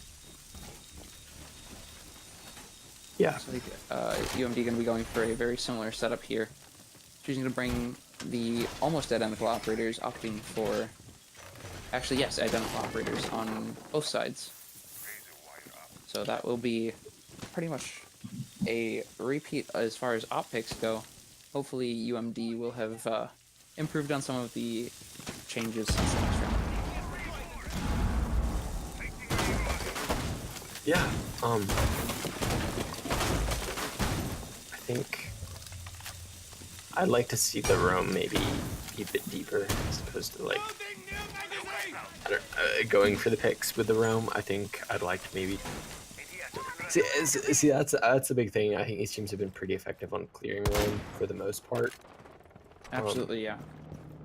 So it is kind of hard to put a reliance on a late roam potentially. I mean, we've seen some good flanks in the past. On Clubhouse, we saw the late flank from Vigil. We saw a couple late flanks from Valkyries and Pulses on Coastline. It's definitely possible, but it's not something that I would hinge the round on. Yeah, I think it obviously would be to their advantage to get that, but I mean, already we're seeing again the attackers kind of get able to get set up in archives, which I mean is fine. I think maybe trying to get above them would be pretty good for the defenders, but of course, drones, everything, it's not fun for them. We'll see if they're able to open up into the site. Looks like Beasting doing some work to try to break those ADSs out. Thatcher using an EMP to try to deal with the Evil Eye. Evil Eye will be opening up shortly, but it looks like that will be taken out. The Yokai, however, still there. Smoke grenades also coming out as well. That's a lot to deal with. Beasting doing his best to try to hold off the far door at the end of sight, while Wonderflow gets the diffuser down. Arton looking for those yokais with his Twitch drone will not get it in time. It's a well-timed Nitro cell from Pulse does take out Wonderflow with only a fraction of a second left. That will be one of the yokai chargers going down there as well. It'll be down to Smoke to try to hold this out, or a Vault from the Jaeger, but no, the Diffuser will go down successfully this time. Yeah. And their Q-Pal is able to kill Richie there, and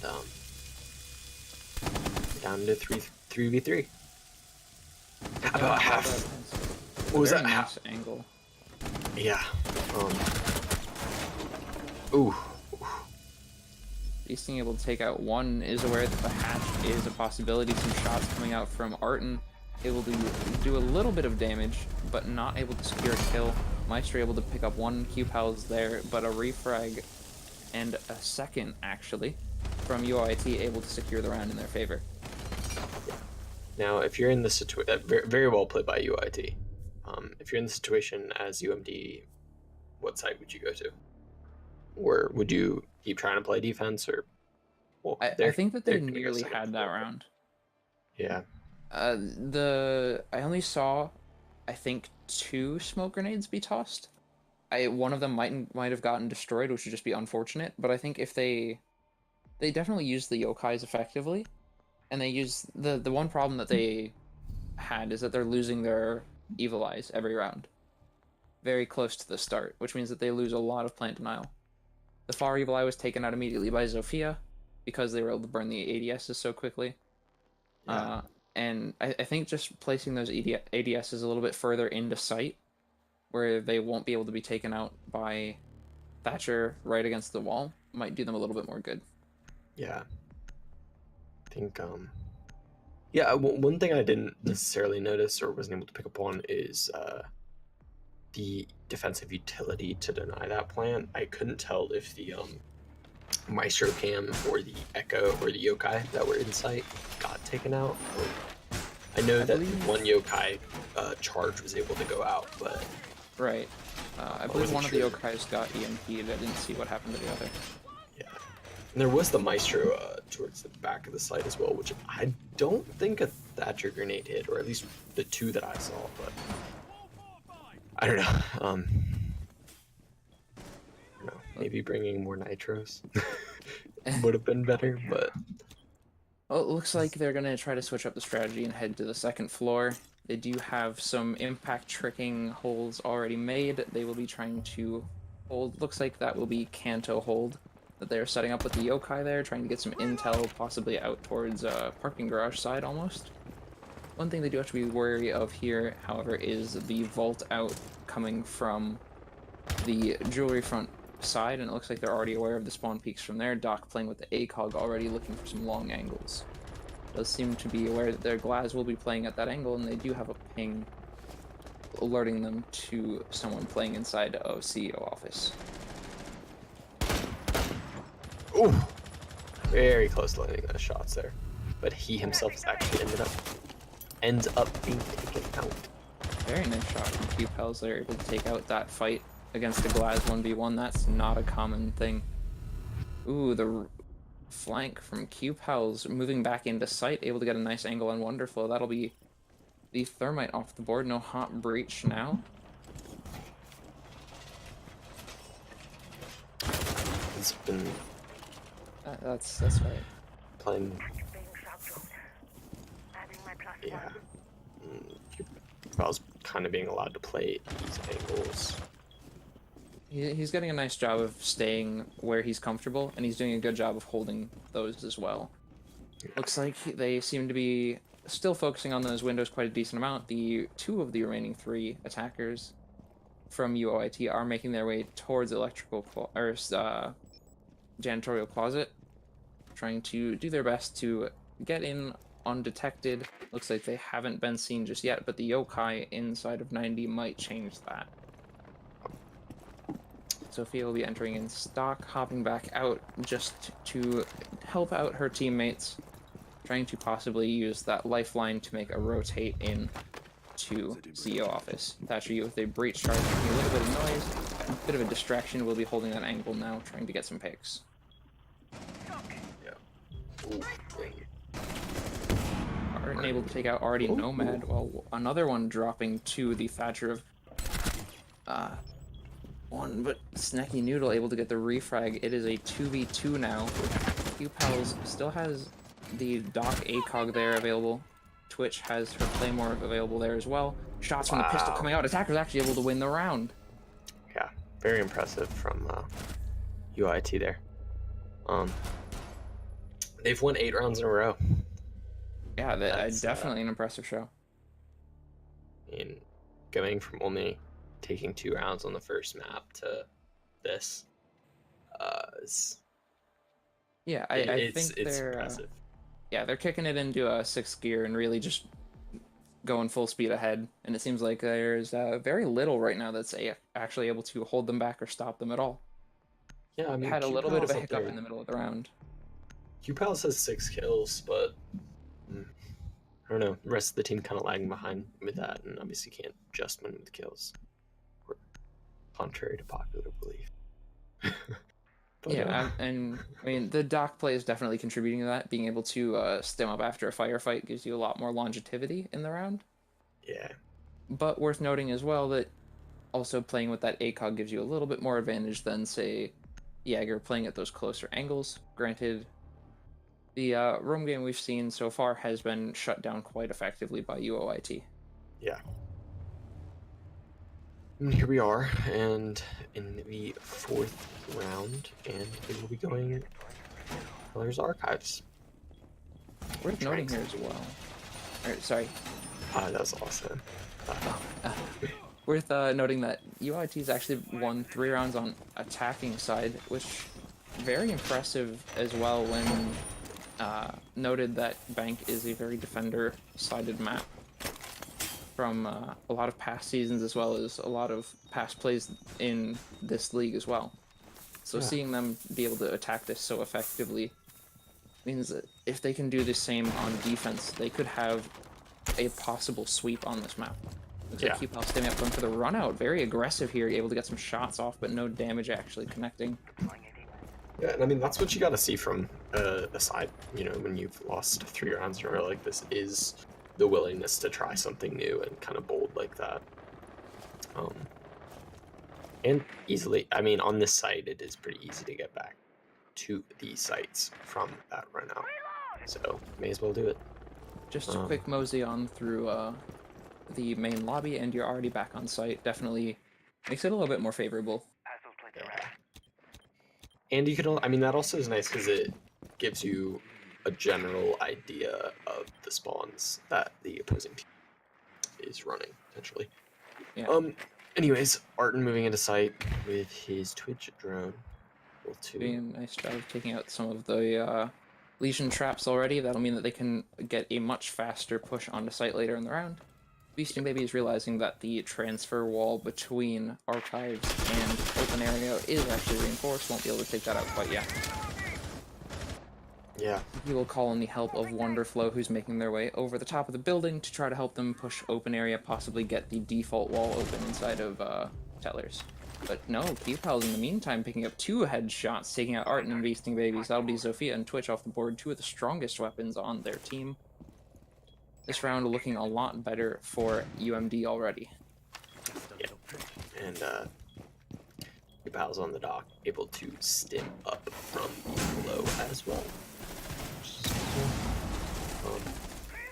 Alright, doing a nice job of getting that wall open. Yes.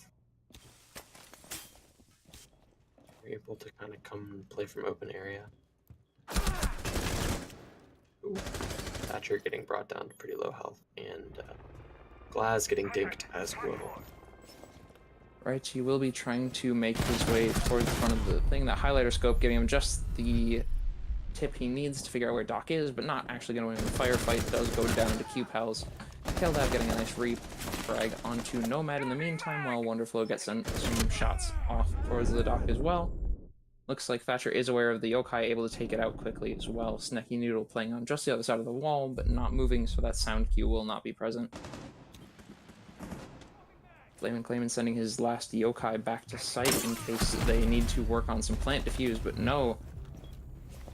Quick refrag from Wonderflow will take this back to a 1v3. One of them is at half health, that's Doc, but an unfortunate reload will cost UOIT the round. Yeah, much better there from UMD, and of course that wicked aim from QPals always helps. Those 2 headshots, and then I think the third and question mark 4th kill for him of the round as well. Yeah. And now for their UMD's final defensive round, we'll see where they go. They're gonna go back upstairs. Worth noting that the very long win streak from UOIT is now going to be reset back to 0 rounds. They will now need to start working that record back up if they want to take this map from here. However, UMD, with that map win, will now give themselves a bit of a boost and hopefully get a little bit of motivation to try to take back their defense round. Yeah. I think if you're QPals has 10 kills. And he's been demolishing on the dock, and that's just how it's been playing out for them, and it's working quite well. Yeah, and in 4 rounds, 10 kills. It's no joke, man. Choosing to play second floor again. Seems like they've realized that they had it very, very close the last time they attempted this. With a bit more patience, and it seems like with the motivation they got from winning that previous round, I think that they can bring this back in their favor. Yeah. At least evening up the score a little bit closer, 3-2, as opposed to the much less favorable 1-4. Exactly. And of course, potentially creating somewhat of a streak of their own could provide, or would provide, positive momentum for them moving into the second half of the final. Interesting to see such a heavy presence in back alley from UOIT. Not a very common spawn location to pick, just due to the amount of runouts that it's susceptible to. But it looks like they're playing that pretty effectively. They're able to get up close to the building without really encountering anyone quite yet. They don't seem to be aware of the Doc spawn peeking from the second floor balcony as well, although Doc has since rotated off.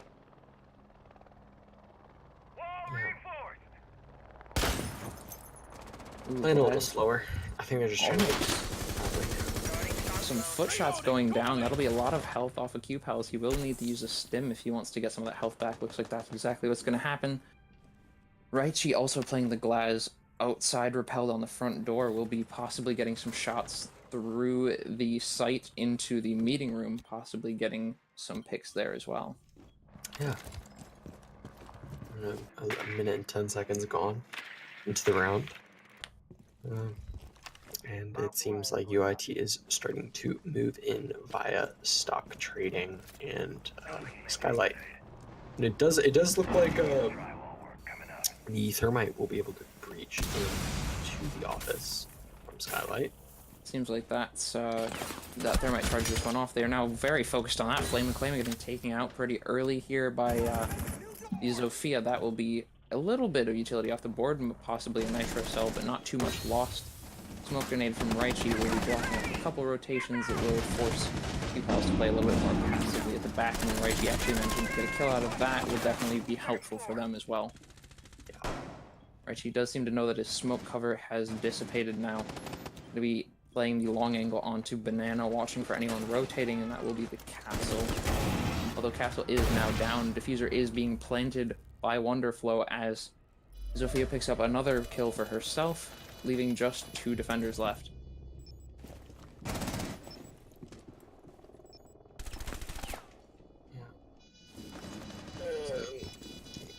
QPal's stimming up, running in, but is taken out by Raichi on the glass. Yeah. Last one being Arton, getting a nice frag to finish off the round. Echo off the board. UOIT all the way up 4-1 on the first half of the map. They will now be switching over to defense. Yeah, I would say definitely very, very large advantage right now moving into, as you earlier stated, such a sided map and having taken 4 attack rounds. UIT is definitely a more on their game on bank, and that's definitely showing. They're pulling this forward even harder than UMD was able to bring the game to Clubhouse. So that's definitely going to help them out. Yeah. Well, Kavira being brought by Raichi in favoring Kavira over Vigil for the Rome game. But that actually I might don't know, work quite to their favor here. As yeah, Dokebi with the phone calls has actually been switched out to IQ, possibly to counterpick the Vigil, as she can see his mask, but Vigil no longer actually an operator on defense, meaning the phone call's not an option, and also IQ's sensor not an option. yeah, and Cav being kind of like the only out-and-out roamer for UIT kind of shows you how they probably are planning to play this relatively anchor-heavy, which, I mean, works for this site. Right. Basement's an extremely... it's a site that you want to hold as firmly as possible, because if you give up even an inch of basement, it can quickly spiral out of control. You see the rotations coming in, a couple boarded up walls to slow down attackers. No, I'm interested to see how Raichi plays the Cav here, where he's going to lurk. Gonna be a late roam, or just try to get pick. We'll see. It's like some Goombans getting set up on blue stairs here, beasting set up inside of garage, as Cav rotating with the Spaz 15 up inside of meeting room, trying to keep the second floor locked down, making sure not to peek out against any angles that might be visible from front door. Arton does have some yokais getting set up, ready to stop any diffuser attempts from UMD. Looks like those won't be needed just quite yet, as UMD still making their way, approaching the building, doing a little bit of drone work, trying to get as much intel before peeking as they can. Yeah. That yokai does spot out the drone. Not actually seeing Zofia though, but that will give away his position, as the Zofia of already Nomad has already heard those shots. Yeah. It's 2 ops moving in slowly by garage, potentially. IQ kind of, I think, probably looking for that Vigil, actually, with her scanner, but she's not finding him because he's not in play. Looks like Beasting, now aware that there are some attackers playing inside a garage, going to choose to fall back instead of peeking aggressively, as he did see more than one. Going to call on the support of his teammate Arton, but that yokai drone is lost. Yeah, the IQ, I think, pushing in via garage as well. Quickly spotting it out with her scanner. Cover me! Reloading! Upal's a bit of a pre-fire, not going to connect just yet, as they are not holding inside of the offices downstairs. They are instead holding in the barred off entrance to Gold Vault. Yeah, under a minute left, and still no real engagements happening. A bit of utility taken out on the side of UIT. It's like the Goomine's getting taken out by Snacky Noodle as they try to push down blue stairs. Upal's trying to help out with the first floor hold. Luckily, no one aware of second floor, but no, the trade lost. That will be Caveira off the board, as already Nomad only losing just over 50 health. Yeah, under 30 seconds left. Still, I believe, all the smokes in play. Or, smoke. In the... Ooh! One attacker down, one attacker killed. They are trying to get the diffuser down. The plant will go off. Will just get done. The smoke grenade's not quite doing enough damage, although Flamin is left at very low health, with Goomine actually taking out the Zofia after she withstood. Flamin trying to get some foot shots off, but not going to quite connect. Does actually go down to a second smoke grenade. That will leave it just up to Thatcher to try to finish off this round. They do know he's playing in server rack, but he is able to take out 2, picked up finally by Beasting Babies. The round will go to UOIT, bringing it in favor 1-5 match point series point for UOIT. Yeah, it got kind of hairy at the end there, for both sides, but UOIT just pulling it out. I'm very impressed with how they've kind of rebounded since an hour and a half ago when we were on match. Mind you, was it series point to Yeah, yeah. UMD? Wow, and now we're on Was one series map to or, UOIT. One Yeah. one round away from one, winning the whole thing, right? yeah, one round away from winning it, and now it's being brought back all the way against them 2 full maps in Yeah. UOIT's favor. Yeah, this is a very impressive comeback if they can pull it off. They are going to CEO executive now upstairs. Heading to the second floor is going to be a pretty favorable spot for UOIT to try to hold here. Bringing the Caveira again will give them a little bit of roam pressure. Maybe not what they needed, as losing those one-on-one fights, especially with Cav's pistol, is a pretty huge loss to your roam game. But they do have 3 ACOGs present on the 2 French operators and Maestro, as well as having Castle to prevent any sort of glass play from outside. Yeah, I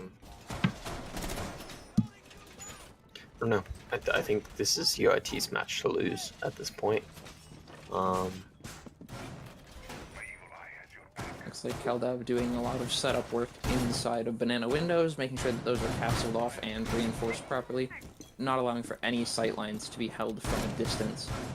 Going to be working his way back towards the supply closet now to set up those reinforcements, possibly grab some Rook armor and set up that last castle plate. Yeah. Going to be holding the front office as much as possible. They really want to focus their defensive capabilities towards the windows and what looks like the stock side of things. Yeah. Did look like they were opening up parts of the janitorial closet as well. As you mentioned earlier, Rook plates, always a good thing. Always a good thing in these gunfights. Yeah, able to bump up your armor level a little bit, take a little bit less damage, and also just the ability to get revived by the ever-present Doc. Always a plus. And especially, we've seen so many foot shots as well in this match. Right. Raichi lurking around in open area, using that silent step. That Twitch drone from QPAL is making its way up the lobby stairs. Possibly getting some intel, maybe taking out a couple gadgets along the way, but not very many gadgets actually present. Really only the Maestro Evil Eyes. It's like No Lag doing some drone work here as well, making sure there's no Caveira lurking inside of main lobby. We'll be watching out for anyone playing elevator as well, droning out the front office, and seeing that it's clear, we'll notify that to his teammates. Yeah.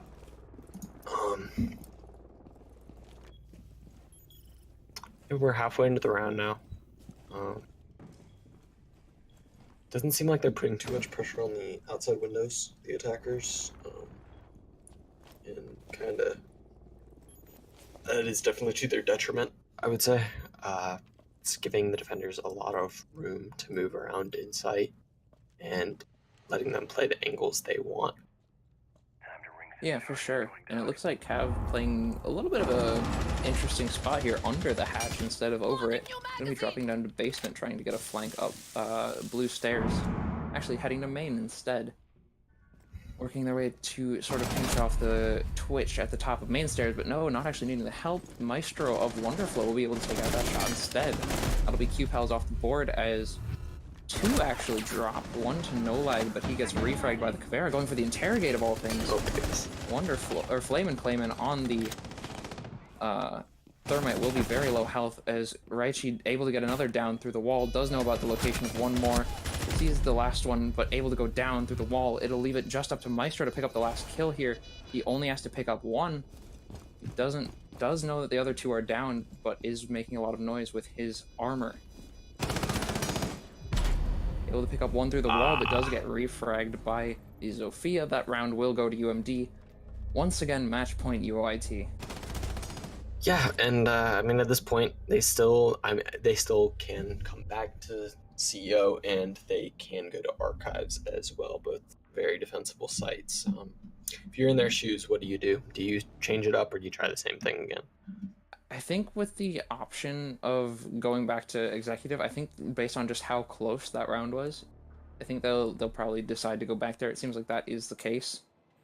They're going to be probably trying to hold that very similarly. It looks like they're going to be bringing pretty similar loadout, possibly thinking of sixth picking onto Pulse, maybe switching off the Castle, as UMD hasn't really been playing the Glaz that they've been expecting. I think. Yeah, and interesting to. Well, that's not true. I was gonna say interesting that they were not gonna try to six pick with the Cav or onto the Cav potentially, but they are gonna opt instead to keep everything the same except for six picking off the Maestro and onto the Echo, which could be an interesting decision. Yeah, I think there having is that no IQ in play. right. That's a good point to notice. I think getting that extra intel for them is just a little bit of what they were lacking. They were winning their gunfights, but they didn't know where to watch out for, so they were trying to constantly flick between angles to keep track of their opponents. Yeah.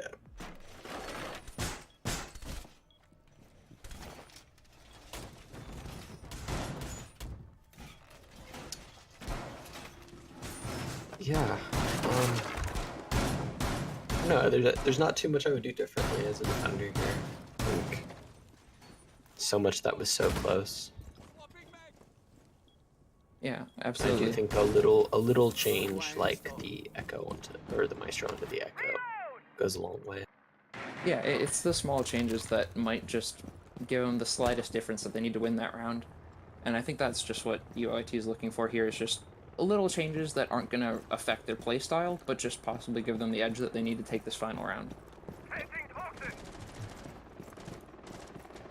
Bringing that already Nomad on Zofia as well could possibly detriment them a little bit more than bringing an IQ, just because it seems like the Nomad was used primarily to take out the Evil Eye cameras, but with those not being in play anymore, that lifeline will go mainly unused until they need to make rotations between sites, which might not happen for a good amount of the round. Yeah.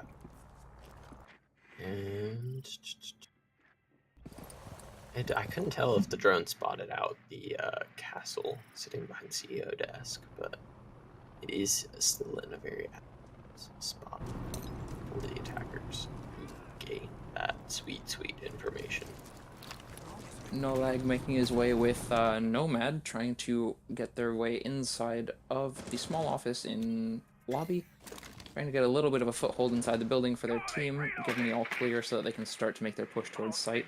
Some drone work coming out from both Twitch and Sledge will be finding some of the Legion mines. Those will be taken out as Wonderflow tries to move his yokai drones, now knowing that they have been adjusted. Looks like No Lag aware of that as well. Yeah. Upel is possibly able to get a sightline under one of them, and it looks like that is the case. One of them getting taken. Or just missing it, not actually quite connecting. But they do seem to know that there is one playing in the 90 corner.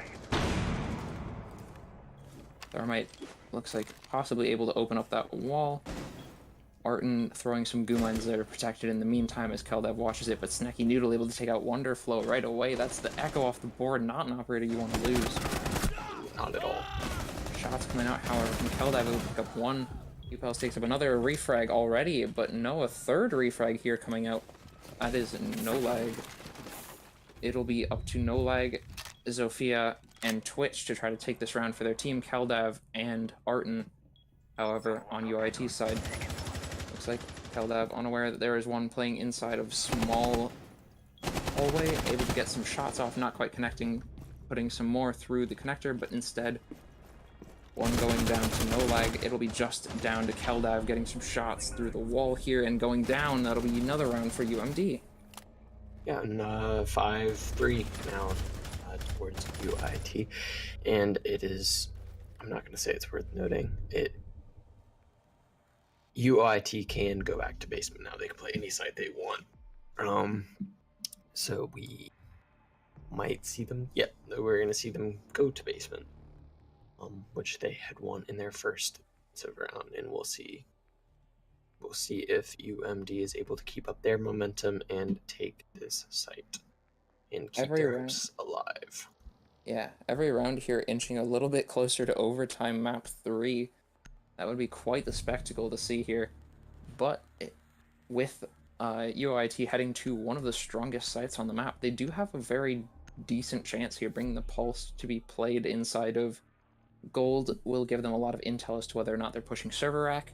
The Alibi with possibly for the impact tricks. Legion looks like it'll be getting 6 pick here to mute a little bit of denial for that hot breach. However, they do have Thatcher on UMD to counter that. Yeah, no smokes, but 2 nitro cells for the defenders. Yeah, and we've seen UOIT use those nitros rather effectively as well. Yeah. There is quite a bit of smoke utility on the attacker side, though. Of course, Glaz and then the Capital bolts. So, could see those two working together. Those Capital bolts could play quite a large factor in denying those nitro cells, actually. Being able to shoot the asphyxiation bolts into the small hallway connecting the 2 sites would be able to shut down those nitro throws unless the defenders want to take a good chunk of damage to get that off. Activating jammer. Yeah, well, here we go.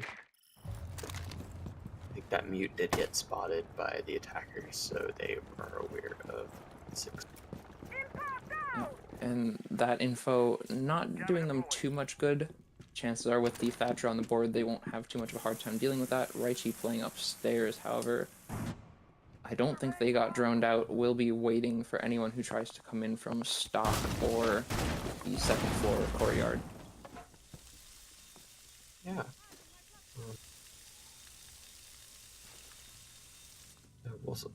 It does look like the Doc is playing Garage like he had on the round they won, and he was the one who did end up pulling out that 1v1 kill at the end. And I was going to say it then, but I'll say it now. He did a great job of like knowing when to fall back. You know, he wouldn't have been there at the end to deny that plant defense if he hadn't fallen back from that initial engagement. What a sight to see on that pulse scanner there. All 5 members of UMD right there on the scanner, just a couple meters away. They will be able to open up that wall with the glass for cover. However, they do have the Yokai drone there for support, as well as 2 nitro cells available. Looks like Arden doing a nice job of trying to rotate back, or Raichi doing a nice job of rotating over to blue stairs, possibly trying to shut that down. Plant is able to go down. Nitro going out, not going to connect, doing a little bit of damage to Glaz. The roam from Raichi actually going to connect. That is wonderful off the board. Now picking the hatch. Does seem to know that there are a few below there, playing a little bit carefully, but 2 on blue stairs could end badly for them, and it will. The down coming out. It is a 4v4 even members here. However, the diffuser already has half the timer down. 1 down member on UOIT as well, making it essentially a 2v4. And just like that, UMD will bring it 1 more round closer to a tie here. 4-5. Only 1 more round before these teams go into overtime. Yeah. Oh my goodness.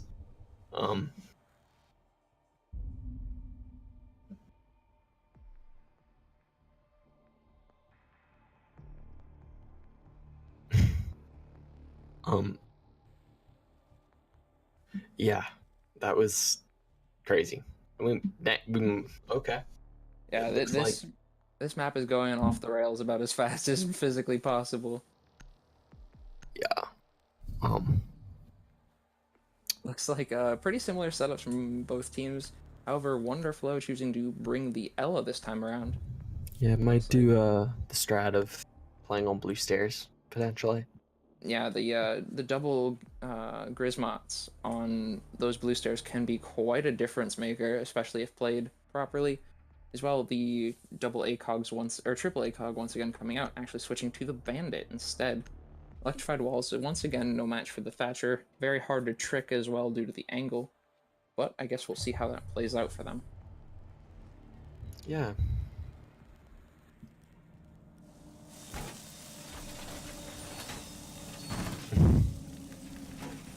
Looks like a ADS actually getting set up on the reverse side of server wall, possibly there to prevent any sort of glass smokes from getting thrown if they want to watch the long giggle through servers.